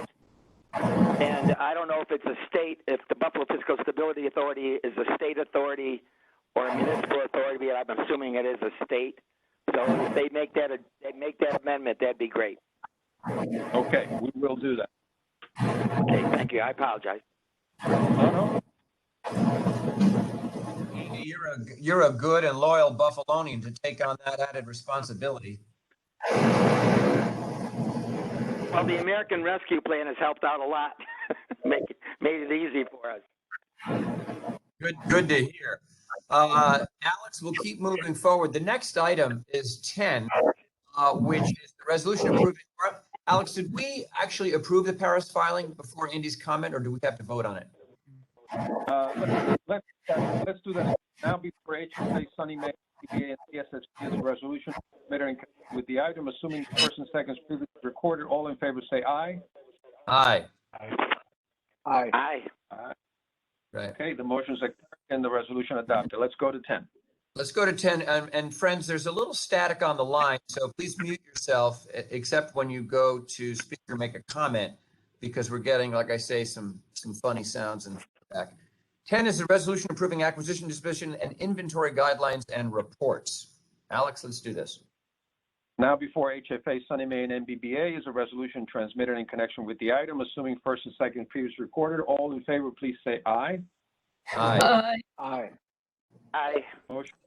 Motion carried, resolution adopted. 11 is the approval of program budgets for HFA and MBBA. If no questions. Now before the HFA and NBBA boards, resolution that was transmitted in connection with the item, assuming the first and second is previously recorded. All in favor, please say aye. Aye. Aye. Aye. Motions are carried and the resolution adopted. Next is 12, budget and financial plan results for the fiscal year ending 10/31/21, 2021.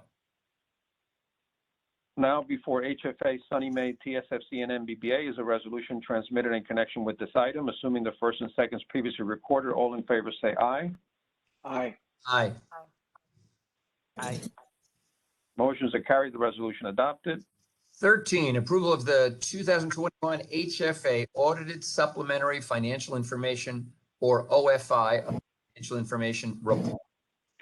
This was at the Audit Committee, the OFI report. Now, this is for just HFA. Assuming the first previously recorded, all in favor, say aye. Aye. Motion is carried and the resolution adopted. There being no further business for MBBA and TSFC, Alex is going to ask for motions and seconds to adjourn the MBBA and TFSC meetings. Alex?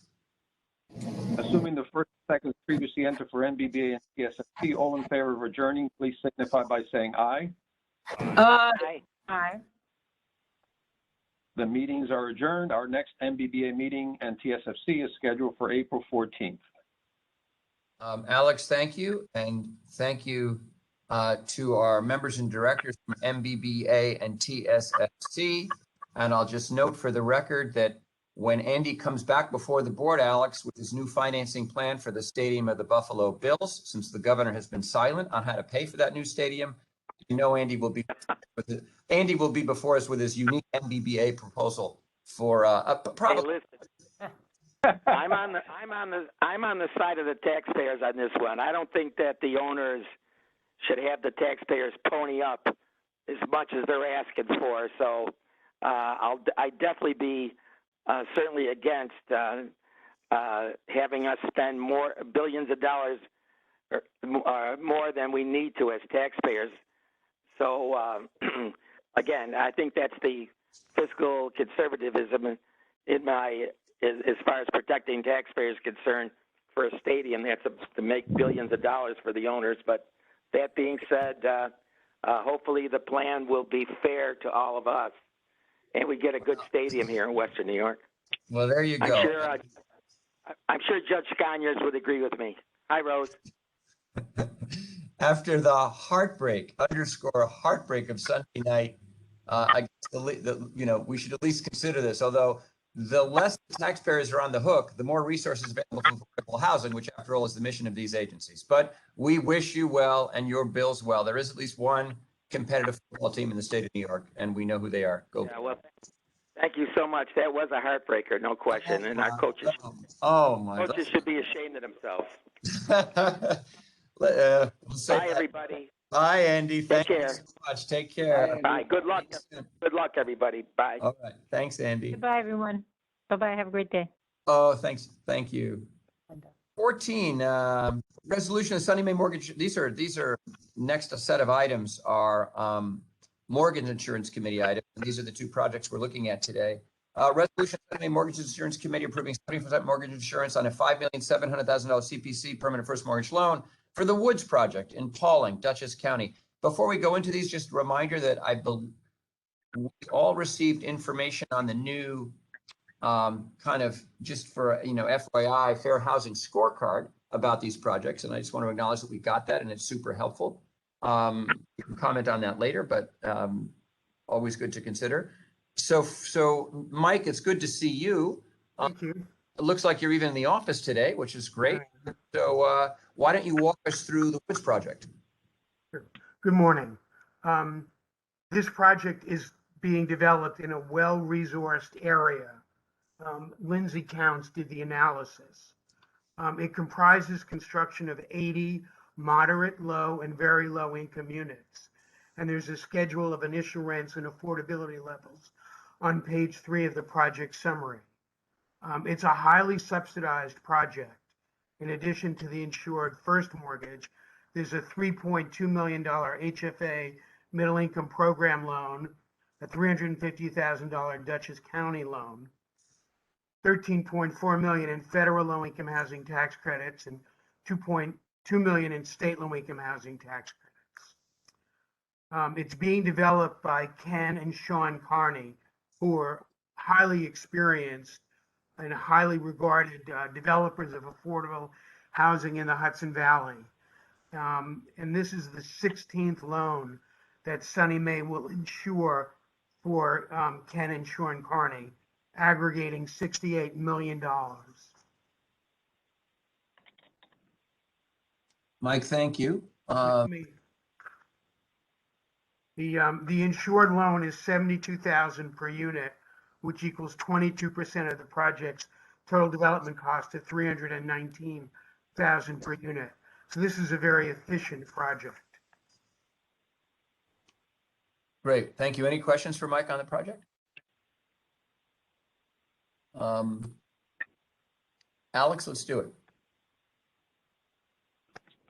Now before the Sunny Mae Mortgage Insurance Committee is a resolution transmitted in connection with this item. Assuming the first and seconds previously entered for the committee, all in favor, please say aye. Aye. Aye. The motion is carried and the resolution adopted. Great, thank you very much. We've got one more. It's number 15, resolution of Sunny Mae Mortgage Insurance Committee approving 100% mortgage insurance on a $2,510,000 CPC permanent first mortgage loan for 104-10 and 104-12 project in right here in Queens, in Corona, Queens. Again, the tool that was shared with us by Elaine Gross was sent out earlier for everyone to consider. I'm recognizing that because I know if Elaine were here, she's under the weather, so she missed the meeting, but I know Elaine would want to make sure everyone saw that information and that was shared by her colleague. I would just note that I don't think anyone on the HCR side got that. I think maybe Elaine might have sent it only to the board members, not me, all the board members except for me, and maybe not, but I didn't see that. So just so everyone knows, we don't have that information, I think, on our side, although I would ask, I don't know, Alex or Lil if I'm misspeaking, but we didn't get any of that. So we're a little bit handicapped. I also didn't get it. We'll reach out to her to yeah, why don't we reach out and circulate it? I mean, again, it's the tool that her organization provides to. Not questioning it. I'm just saying I just wanted to handicap that I didn't realize she sent it because I am on the board and I didn't get it. So she must exclude me from the distribution and then also didn't send it to any staff. So we just don't have don't have it. So we can't, appreciate it and want to talk about it. We're just a little handicapped in the conversation. Let's talk to her. Again, recognizing that poor Elaine is under the weather, in a couple of days, hopefully she's better and you can catch up with her, Ruth Ann, and we can talk more about it in February. But let's do this one, Alex, while we can. Or actually, Mike has to present it first. 104-10, 104-12. I don't have the street address in front of me, but in Corona, the project here in Queens. This project comprises the construction of 30 units of senior housing. There are 21 units of supportive housing for chronically homeless single seniors with serious mental illness or substance abuse disorders, and 9 affordable independent residences for seniors. The 21 supportive units will receive New York City 1515 rent subsidy, and 8 of the 9 independent units will receive Section 8 project-based subsidy. And a single unit unsubsidized is affordable at 37% of the AMI. The project is highly subsidized. In addition to the insured first mortgage, there's a $2.9 million HPD supportive housing program loan, and there's $7.9 million Resolution A grant. And the annual New York City 1515 subsidy is approximately $376,000 per unit. And there's a HAP contract covering 8 of the units. All of the prospective tenants will be referred from either the New York City Human Resources Administration or the New York City Department of Health and Mental Hygiene. The Hcr, the developer, was established in 1965 and owns 2 additional New York State licensed residential treatment facilities on Northern Boulevard. The insured loan amount is $83.7 thousand per unit, which equals 17% of the project's total development cost of $482,000 per unit. And the project would break even with a 10% pro forma vacancy and collection loss, or a 7% pro forma increase in operating expenses. All right. Thank you very much. Mike, any questions for Mike on this project in Queens? If not, Alex, let's do it. Now before the Sunny May Mortgage Insurance Committee is a resolution transmitted in connection with the item, assuming the first and seconds previously entered for the Mortgage Insurance Committee. All in favor, please say aye. Aye. Aye. Motion is carried. The resolution adopted. The next 2 items are informational. 16 is the MIF December 2021 activity report, and 17 is the current agency procurements and contracts that fall into the lobbying period. And that's all in the board books. You should be familiar with that. 18 is an HFA action item, and it's a resolution reviewing and approving an environmental determination. That always gets Joyce's ears to kind of perk up. Environmental issues. An environmental determination for Vital Brooklyn Kingsbrook sites E to H and also K. And Heather is going to present this, I believe. Yes, hi, Ken. Hi. Good morning, everyone. I was hoping my video would work, but it's not, so I apologize. I can't see everyone. My name is, or everyone can't see me. I can see you. My name is Heather Spitzberg. I'm the director of HCR's environmental unit. We conduct the seekers and ensure all the projects comply with the necessary environmental laws and regulations and tenant protective measures. Today I have for you a standalone seeker determination. Typically on the HFA side, the environmental determinations are wrapped up into the award. So when you get an HFA award, within it is the environmental determination. However, at times, timing of projects require the environmental determinations to be brought forward separately from the award. So at this point, HFA is not proposing an award for this project. That will be coming later, but we do need to move forward with the seeker determination because of timing considerations of one of the involved agencies. This project is a Vital Brooklyn project, and it is the Kingsbrook site, which is located in Brooklyn at the intersections of Rutland Road and Schenectady Avenue. There's a map of the project site on page 611 of the PDF of your materials if you would like to consult it. And the project, as I said, involves the Vital Brooklyn initiative being rolled out by the state, and Empire State Development is an involved agency. And at this point, for Empire State Development to move forward with its procedures, it needs that seeker negative declaration that HFA is preparing, which is why we're bringing it to our board today. This would be considered a type 1 action because there are historic structures involved. Those historic structures will be demolished, which is a potentially adverse impact. We have consulted with the State Historic Preservation Office and developed what is called Letter of Resolution, which outlines mitigation measures to record the structures, which involves taking pictures and developing an official recordation of the structures, and also some plaques and picture displays of the buildings. And then some of the materials will be salvaged for reuse. So at this time, I'm happy to answer questions. Otherwise, I request a resolution classifying this as a type 1 action with a negative declaration to be issued. All right. Thank you, Heather. Any questions for Heather on this? Joyce, how's it look to you? I'm just curious, what are the structures that are to be demolished? Because I had a hard time reading this.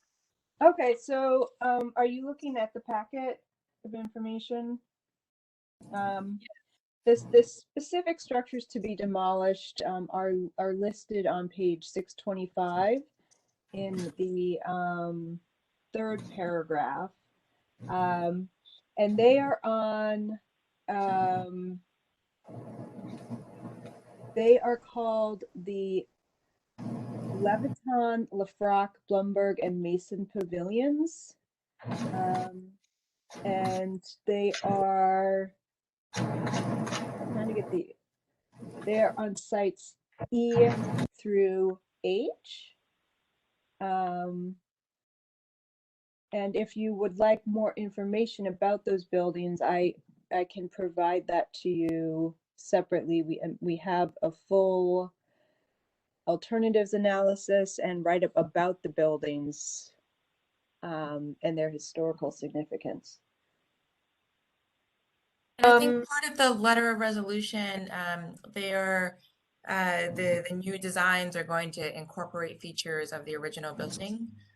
So the existing building presented a number of development challenges, but recognizing the beauty and significance of that building, the development team is going to incorporate elements of the Leviton building into the new design. Great, thanks, Heather. I mean, any other questions for Heather on this environmental, the update environmental review? I just want to note that there were other issues with this document, right? In terms of traffic, in terms of ground pollution and other contaminants. So I just wonder what that means future, right? In 10 years, what is going to be the result of some of this contamination on the folks that might actually be living in this space? I'm just being curious about that. If I understood the document right. Right. So the contamination at the site is actually all going to be remediated.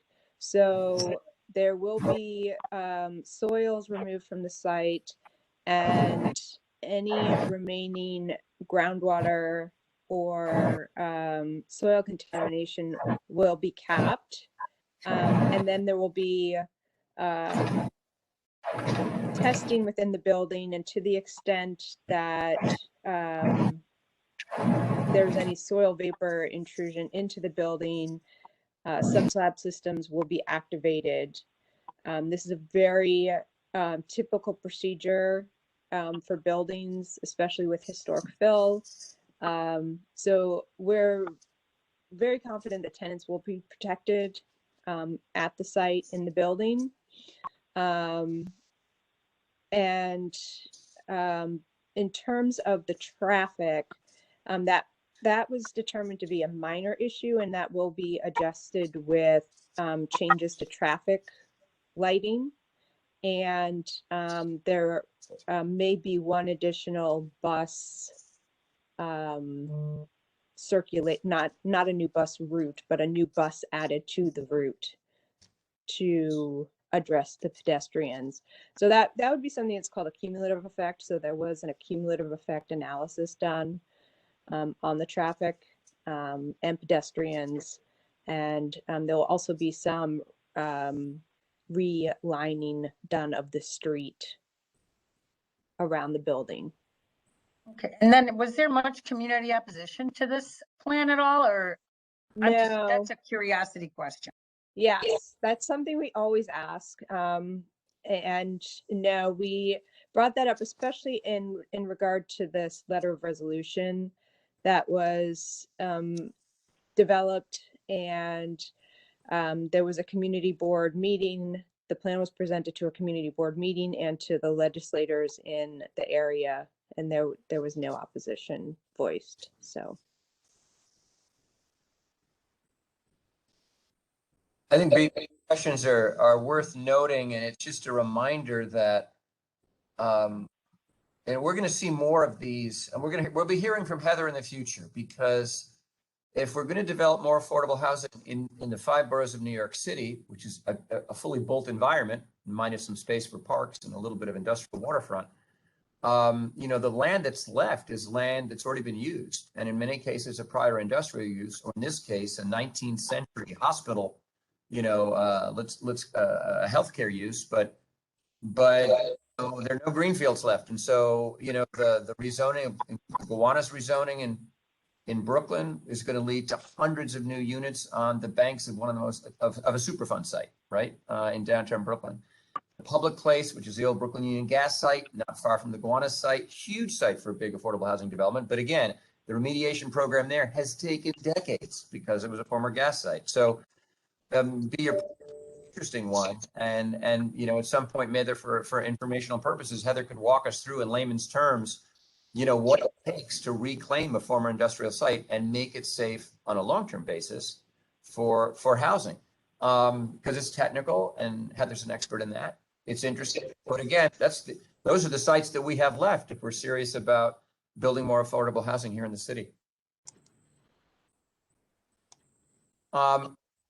Any other questions on 18? Again, this is Vital Brooklyn Kingsbrook. And if not, let's thank you again, Heather, for the detailed explanation of what's going on. Let's do it, please, Alex. Now, before the HFA members is a resolution transmitted in connection with the item. Assuming the first and second previously entered for HFA, all in favor, please say aye. Aye.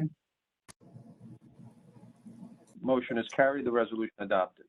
We've got a Sunny May action item. It's number 19, a resolution authorizing consultant services contract for Sunny May Express. And I think Lisa has this. Good morning, everyone. In 2010, Sunny May issued a request for proposals to create an automated underwriting and IRS compliance system for all of its mortgage programs. The purpose of the system was to eliminate uncertainty of a borrower's eligibility early in the mortgage application process by assisting participating lenders' review of the loan files and making decisions on the IRS compliance and credit underwriting components of Sunny May loans. As a result of the RFP process, the directors authorized a contract with Overture Technologies for the development and implementation of the system, together with maintenance and hosting services. Sunny May Express became operational in 2014. However, due to performance issues with Overture and a significant increase in price proposed during contract renegotiations, in September 2015, the agency purchased the Overture software outright and brought the development and administration in-house, thus providing the agency with accountability and resolution of outstanding items and enabling the agency to complete significant system enhancements without additional cost. As a result of this decision, in September of 2015, the agency entered into contracts with Alice Chen and Bella Busy for consulting services necessary to successfully onboard and manage Sunny May Express until such time that Sunny May employees can be adequately trained. The annual compensation for each contractor was set at $150,000. Mr. Busy serves as the software Java developer, and Alice Chen serves as the project manager. She manages the business engine rules, and without the management of such rules, Sony May Express would be inoperable. The consulting contracts are both sole source contracts, and Ms. Chen and Mr. Vizzi were part of the original team at Overture involved in the initial system design and development of the system. Mr. Vizzi and Ms. Chen, former Overture employees, specifically assigned by Overture to the Sony May Express project, possess substantial knowledge of the system to operate Sony May Express. The contracts with both vendors terminate this May 11th, and the consultant services provided by Bella Vizzi upon termination of his contract will no longer be required as we've taken these services in-house. However, the consultant services provided by Alice Chen are needed to successfully maintain Sony May Express, as Ms. Chen's knowledge of the system is not available from agency or staff. Sony May Express is proprietary, and the company from which it was purchased is now defunct. The legacy knowledge and experience possessed by Ms. Chen is irreplaceable and critical to the continued successful use of Sony May Express. Ms. Chen is a sole source provider in the most absolute sense and is the only individual known to Sony May with direct experience and substantial knowledge of the system. Agency staff wishes Ms. Chen to continue providing consulting services to the agency. However, an amendment to extend Ms. Chen's contract, which would then be classified as an eligible contract, requires the prior approval of the state controller. Contracts non-competitively procured that exceed $1 million in amount are classified as eligible contracts and require the approval of the state controller. As the services of Ms. Chen were procured on a sole source non-competitive basis, an amendment to extend the term of this contract would exceed $1 million, thus requiring the approval of the state controller. Staff anticipates in issuing a solicitation in 2023 seeking vendor to migrate the Sony May Express to a non-proprietary new system architecture, more widely supported and commonplace in the mortgage origination space. This technology migration will enable Sony May to hire internal staff to support and maintain our system. It is anticipated that this new system will be implemented by May 2025. And at that time, the services currently being provided by Ms. Chen will no longer be needed. At the directors meeting held this last September in 2021, the directors authorized extending the consulting services contract with Alice Chen to May 11, 2022, with total expenditures under the contract capped at $990,000. Staff is now requesting to extend the term of the consulting services contract with Ms. Chen for a 2-year period with a 1-year optional renewal with a minimal $10,000 annual increase. So her salary would be set now at $160,000 per year and a total contract amount not to exceed $1,310,000. If the amendment is approved by the Sony May directors, staff will submit the contract amendment to the Office of the State Controller for approval. All right.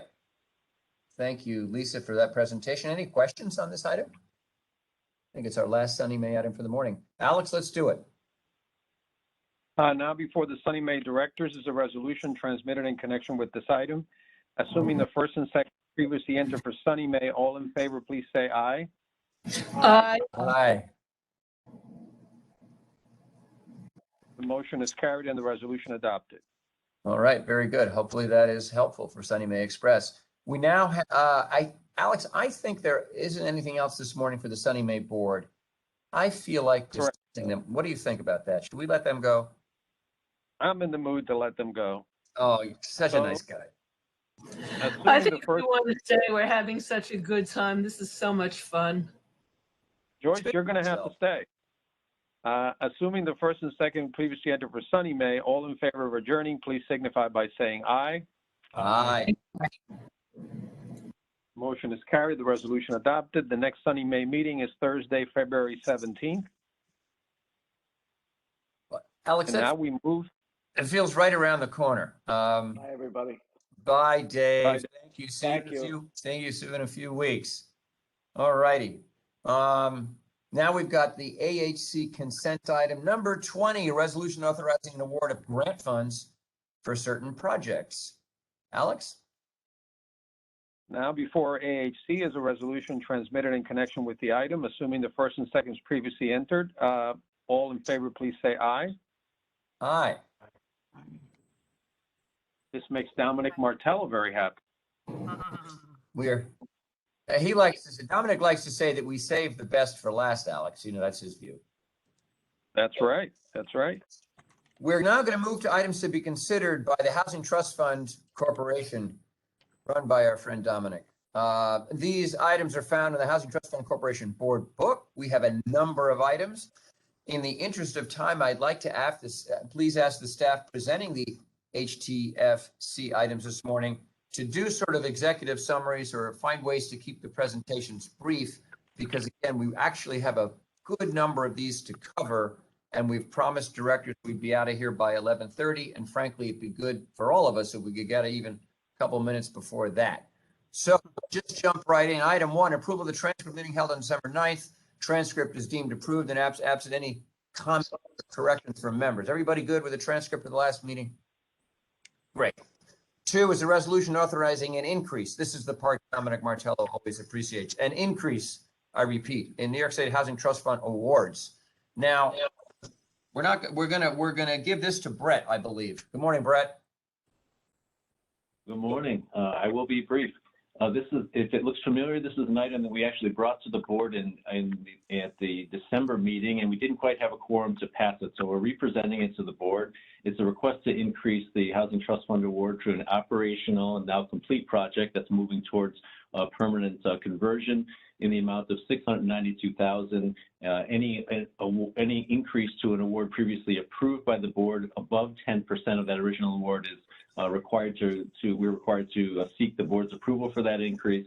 There were substantial cost increases here, and the developer contributed towards that gap, and this is kind of our contribution towards that gap. So if there's any questions on the details of the project, I'm happy to go into more details, but that's the executive summary anyway. Perfect, Brett. Very good. Thanks for the summary. Any questions for Brett? Great. So, yes, you're right. You're right, Ken. It is not I. Sarah will take you through the rest. I just noticed this. We're switching. This is like, Alex is going to take a break, make himself a cup of coffee, and Sarah's taking over. Thanks, Alex. I'll take a coffee too, also, if you're putting up. Sarah, are you on, Sarah? Yep. Oh, Sarah. Yes, she's there. We can't hear you though. No. Oh, yes, now. Okay. So I'm just going to note that for this item, Sadie is recusing herself. So now before the HTFC members is a resolution that was transmitted in connection with this item. Assuming the first and second previously entered for HTFC, all in favor, please say aye. Aye. Aye. Aye. The motion is carried and the resolution adopted. One second, Sarah. Let me just ask. We need 6 votes here. So we have Ken, we have Ruth Ann, we have Chris, we have Joyce, we have Jesse, and B is still with us? I think B left when Sunny May ended. Still here. Oh. B, are you there? Is Judge Sconier still with us? B is. Oh, B, yay! B. Okay. Hey. All right, we're set. Okay, we're all set. Good catch, Alex. Thanks, Alex. For the pause there, Sarah, but good catch. Okay. Okay. Did we? Next item. Do you need? Yep. I don't know. We didn't get all 6 votes though. We got the first 3, I think. Do you want to do the vote again? No, okay, I think we'll ask. Yeah, I think we got it. Okay. Yep. Then let's go to 3. Next one is a resolution ratifying the written authorization of Cdbg block grants or community development block grant awards. And this is going to go to Crystal, I think. Good morning. As you may know, a written resolution was advanced to approve $23 million for 32 Cdbg public facilities and public infrastructure awards. These awards were part of the annual consolidated funding or CFA process. The resolution was necessary to align with the comprehensive announcement, including multiple agencies that participate in the CFA. Just confirming those awards. Great. Thanks, Crystal. That's a helpful reminder. Sarah? Now before the HTFC members is a resolution that was transmitted in connection with this item. Assuming the first and second previously entered for HTFC, all in favor, please say aye. Aye. Aye. The motion is carried and the resolution adopted. Thanks, Sarah. Let's go to 4, a resolution ratifying the written authorization of the New York Main Street Awards. Back to Crystal. So similarly, a written resolution was advanced to approve the award of $6.2 million for 23 awards under the New York Main Street program as part of the CFA process. Very good. Sarah? Okay. Now before the HTFC members is the resolution that was transmitted in connection with this item. Assuming the first and second previously entered for HTFC, all in favor, please say aye. Aye. Aye. The motion is carried and the resolution adopted. Crystal, as my father used to say, don't spend it all in one place.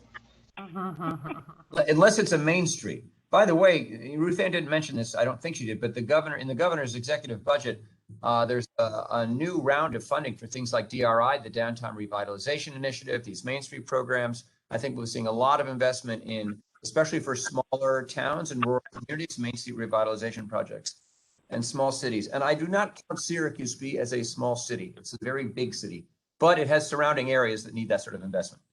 And you're getting your highway buried anyway. Your interstate's finally going underground. Unbelievable. Unbelievable. Item 5, a resolution authorizing awards under the Cdbg Grant CARES program. Back to Crystal, please. So as you know, HCR is administering $127 million in Cdbg funding made available through the CARES Act. We've been advancing groups of projects each month to support projects with this funding. We have a group of projects this month. So we are recommending awards totaling $8,146,794 for 5 applicants. So we're seeking board approval to enter into grant agreements with Shenango County, Sullivan County, the town of Lancaster, town of Alden, and village town of East Rochester for these projects. Trying to keep it high level, but happy to answer any questions if you want to dig into more detail. It's helpful. Directors are encouraged to ask questions of Crystal if they have any, but the materials that we got about this are very clear. So if there aren't questions, let's turn to Sarah and make this real. Now before the HTFC members is the resolution that was transmitted in connection with this item. Assuming the first and second previously entered for HTFC, all in favor, please say aye. Aye. Aye. Okay, the motion is carried and the resolution adopted. 6 is a resolution authorizing awards under the Community Development Block Grant or CDBG Economic Development Program. Back to Crystal, please. So HCR makes approximately $10 million of its annual Cdbg funds available on an open round basis for economic development activity, and we award funds throughout the year to units of local government to support businesses that create or retain jobs for low and moderate income individuals. This month, the Office of Community Renewal is recommending awards totaling $850,000 in Cdbg economic development funds to support businesses in 2 communities. So we're requesting approval to award Cdbg funds and enter into grant agreements with the City of Lockport and the City of Oneonta. Again, happy to answer any questions about these. Thanks, Crystal. That's helpful. If there are any questions, Sarah, let's make it real. Now before the HTFC members is the resolution that was transmitted in connection with this item. Assuming the first and second previously entered for HTFC, all in favor, please say aye. Aye. Aye. Aye. Okay. All right. The motion is carried and the resolution adopted. Thank you, Sarah. Let's do 7. While Crystal's she's up at the microphone. We'll keep her there and do 7. A resolution authorizing awards under the Neighborhood Preservation and Rural Preservation programs. Crystal, how's this going to work? This one's a little unique.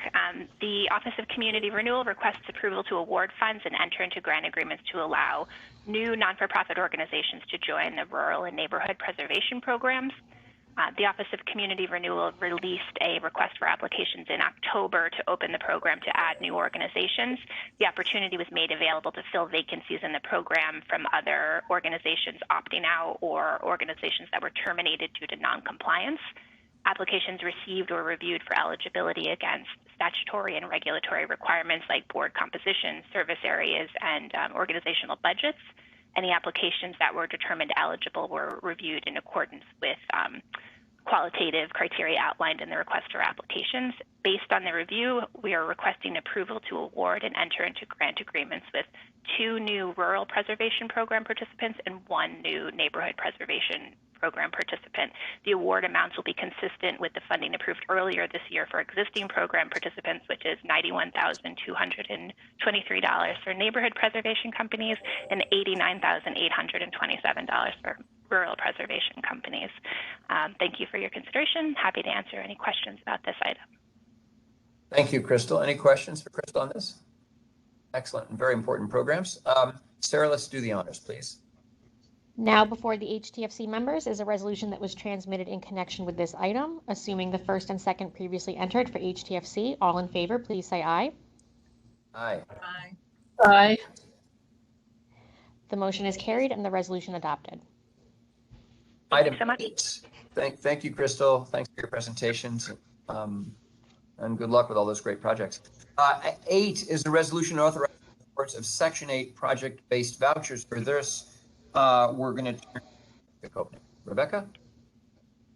Good morning, everyone. So the resolution before you is to award 15 projects with 224 project-based vouchers. As you know, we issue an RFP twice a year that coincides with the 9% rounds to provide project-based Section 8 both to projects that are entering the F&D pipeline and also projects that are already under a regulatory agreement with Hcr.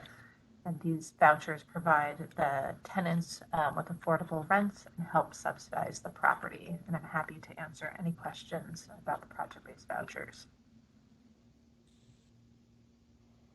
Thank you, Rebecca. Any questions? Great, then let's move this one, Sarah, if we can. Now before the HTFC members is a resolution that was transmitted in connection with this item. Assuming the first and second previously entered for HTFC, all in favor, please say aye. Aye. Aye.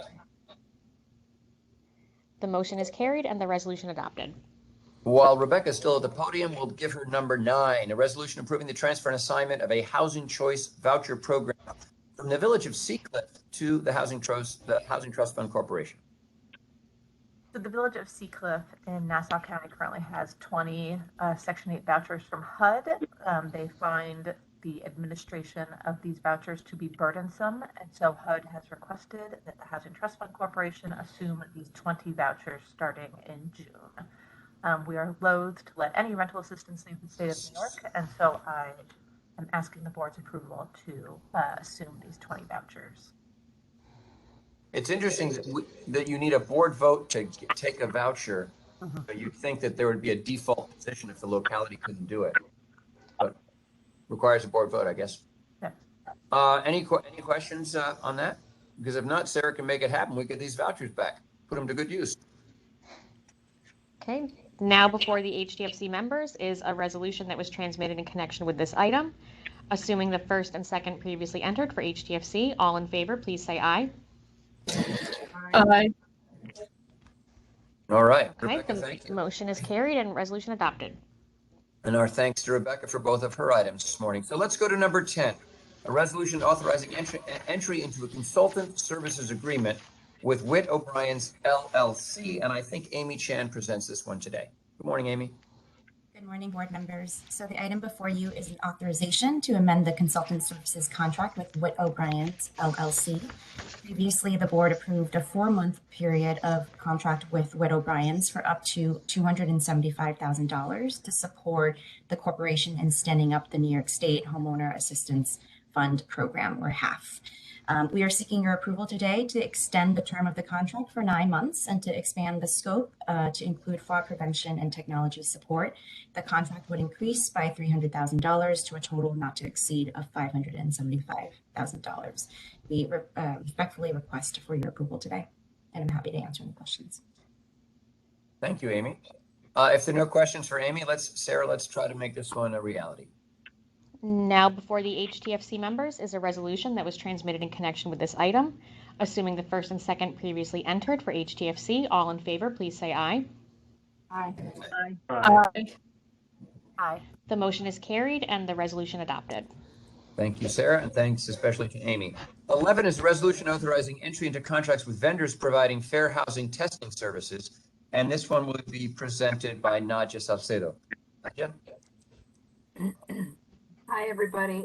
This is for a set of 6 contracts with fair housing organizations throughout the state, totaling $238,000. It, is a very important part of putting out fair housing discrimination, as a lot of discrimination is done kind of not to your face, and these testers that go out through these fair housing organizations are able to determine it through matched pairing and calling, with 2 different profiles and things like that. I can go into it further. This, there's 6 CNY Fair Housing, Long Island Housing Services, Law New York, Home Buffalo, and Fair Housing Justice Center. There's one other in the mix. And I'm happy to answer any questions. Thank you for your consideration. That's helpful, Nadia. Thank you. I know if Elaine Gross were with us today, she would probably want to highlight this item and ask questions about it. But unfortunately, as I said earlier, she's under the weather. If there are no questions, let's turn to Sarah, or back to Sarah, so she can take the vote. Yep. Now So before wanted the to- HTF. Sorry, one more thing. Just in the governor's budget, there's $2 million to support this effort as well. So based on this program here that we've started with the pilot, and it's excellent news. We're really pleased to see that in the budget. Great. All right. That's good to know. Congratulations. Sarah, back to you. Now before the HTFC members is a resolution that was transmitted in connection with this item. Assuming the first and second previously entered for HTFC, all in favor, please say aye. Aye. The motion is carried and the resolution adopted. Fantastic. Number 12 is a resolution authorizing entry into legal services agreements. And I'm not sure Sarah, who's presenting this one? This is me, Ken. You get to do this. That makes sense. Yep. So this is 2 legal services agreements with Civ Paget and Dentons. They're both firms that are on HTFC's pre-qualified lists. For Civ Paget, we're looking for an additional 1-year extension, and for Dentons, it's a new 1-year agreement. In 2021, the HTFC board authorized a 1-year contract with Civ Paget and authorized HTFC to enter into contracts with any of the firms on the pre-qualified list for a 1-year period. So what we are requesting today is authorization to enter into new contracts with any of the law firms on the pre-qualified panel for a 1-year period. That sounds good. Anyone have questions? Well, Sarah, then why don't you seek a vote for your own motion? Okay, now before the HTFC members is a resolution that was transmitted in connection with this item. Assuming the first and second previously entered for HTFC, all in favor, please say aye. Aye. Aye. Aye. The motion is carried and the resolution adopted. Thank you very much, Sarah. 13, resolutions of the Audit Committee and the HTFC Board authorizing an amendment to the Independent Auditor Services Agreement that we have with BST and Company. That's the audit firm outside audit firm we've worked with for a number of years, BST and Company. And this one is going to be, this update will come from Stacy Mickle. Stacy? Good morning. I am here seeking a time-only extension to the BS&T contract that we have for independent auditor services. One of the items within their, one of the requirements within their contract is the certification of the financial assessment subsystem submission that we have to submit to HUD on an annual basis. Normally, this is submitted at the end of the year, December 31st of every year, but due to COVID, HUD extended the certification deadline to June 30th, 2022 for the fiscal year ending 3/31 of 2021. Since BS&T was our audit firm last year for the audit, they need to be retained to be able to do that certification, as our new audit firm cannot and should not certify financial information that was not prepared by them. So for now, we are just seeking an extension, a time-only extension to July 31st for them to complete and address any issues with the FAST submission to HUD. Stacey. I'm happy to answer any questions. Thank you, Stacey. Seems like a reasonable thing to ask of the firm. And again, always good if you're asking for time and not money. You know how we get when you ask us for money. Yep. Any questions for Stacey on her request here? If not, Sarah, let's put it to a vote. Okay, so now first before the HTFC Audit Committee is the resolution that was transmitted in connection with this item. Assuming the first and second previously entered for the HTFC Audit Committee, all in favor, please say aye. Aye. Aye.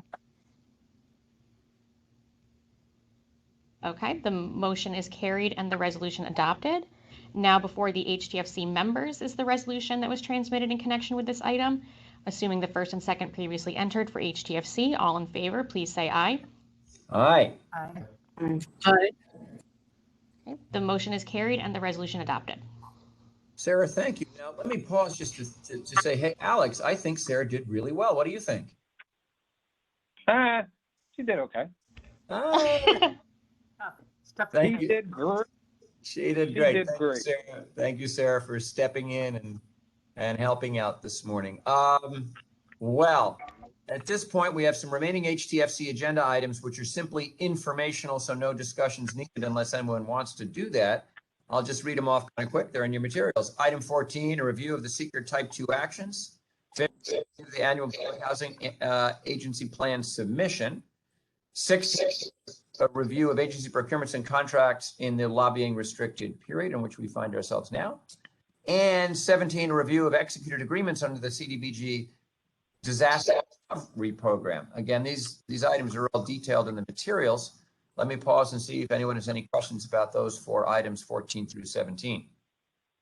Hearing none, we'll declare there's no further business for HFA, HTFC, AHC, and Alex is going to, if he's kind enough, ask for motions and seconds to adjourn the meetings this morning. Yep, and it is 10:57, Ken. So assuming the first and second previously entered for HFA, HTFC, AHC, all in favor of adjourning signify by saying aye. Aye. Aye. The motions are accepted, carried. The meetings are adjourned. Our next meetings, as we've said many times before today, February 17th, 2022. Alex, thank you. Thank you. Thank you to all of our directors who've gone the distance. Those of you who started at 8:30 and have gone till 11 o'clock, big and heartfelt thanks. I do want one question, Ken. Alex, when are you supposed to retire? I tried to retire 2 years ago, and then the pandemic hit. And tell me, Joyce, what would I be doing other than sitting in my house? So now I sit in my house and I do work. We need Alex. We don't want him to retire. We need him as long as he will. Yeah. Yeah, the problem it's a global for so many years at this point, going back to not when I was on the board, but to when I worked for the state controller. Yeah, you and I we're never going to be parted, Joyce. I think that's true. Joyce, you know the expression permanent government, right? I mean, you know. I want to, again, thank everybody for participating today and for all the time it takes in preparation for these meetings to review the materials. Also acknowledge the unbelievable work of the staff that it takes to prepare said materials. And I say many times, you know, we go through the items quickly because we have so much to cover, but each one of these items, you know, behind the scenes represents weeks, sometimes months and months and months of work. And Ruth Ann, just again, you know, our thanks as board members to your tremendous team for doing all this work and continue to do it often remotely and under the difficult circumstances imposed by the pandemic. I will note for the record that we started at 8:30 and we're going to do a little survey. You don't have to answer this now to see if 8:30 is doable moving forward or if we should stick with the 9 o'clock start. There's different reasons for 8:30 and 9, and Ruth Ann and I are talking about this. So we'll probably send you out a little informal poll to see how directors feel about what the best start time is. All right. Until then, consider the February 17th meeting to be a 9 o'clock start. Thanks, everybody. Have a great day. Thank you, guys. Thank you.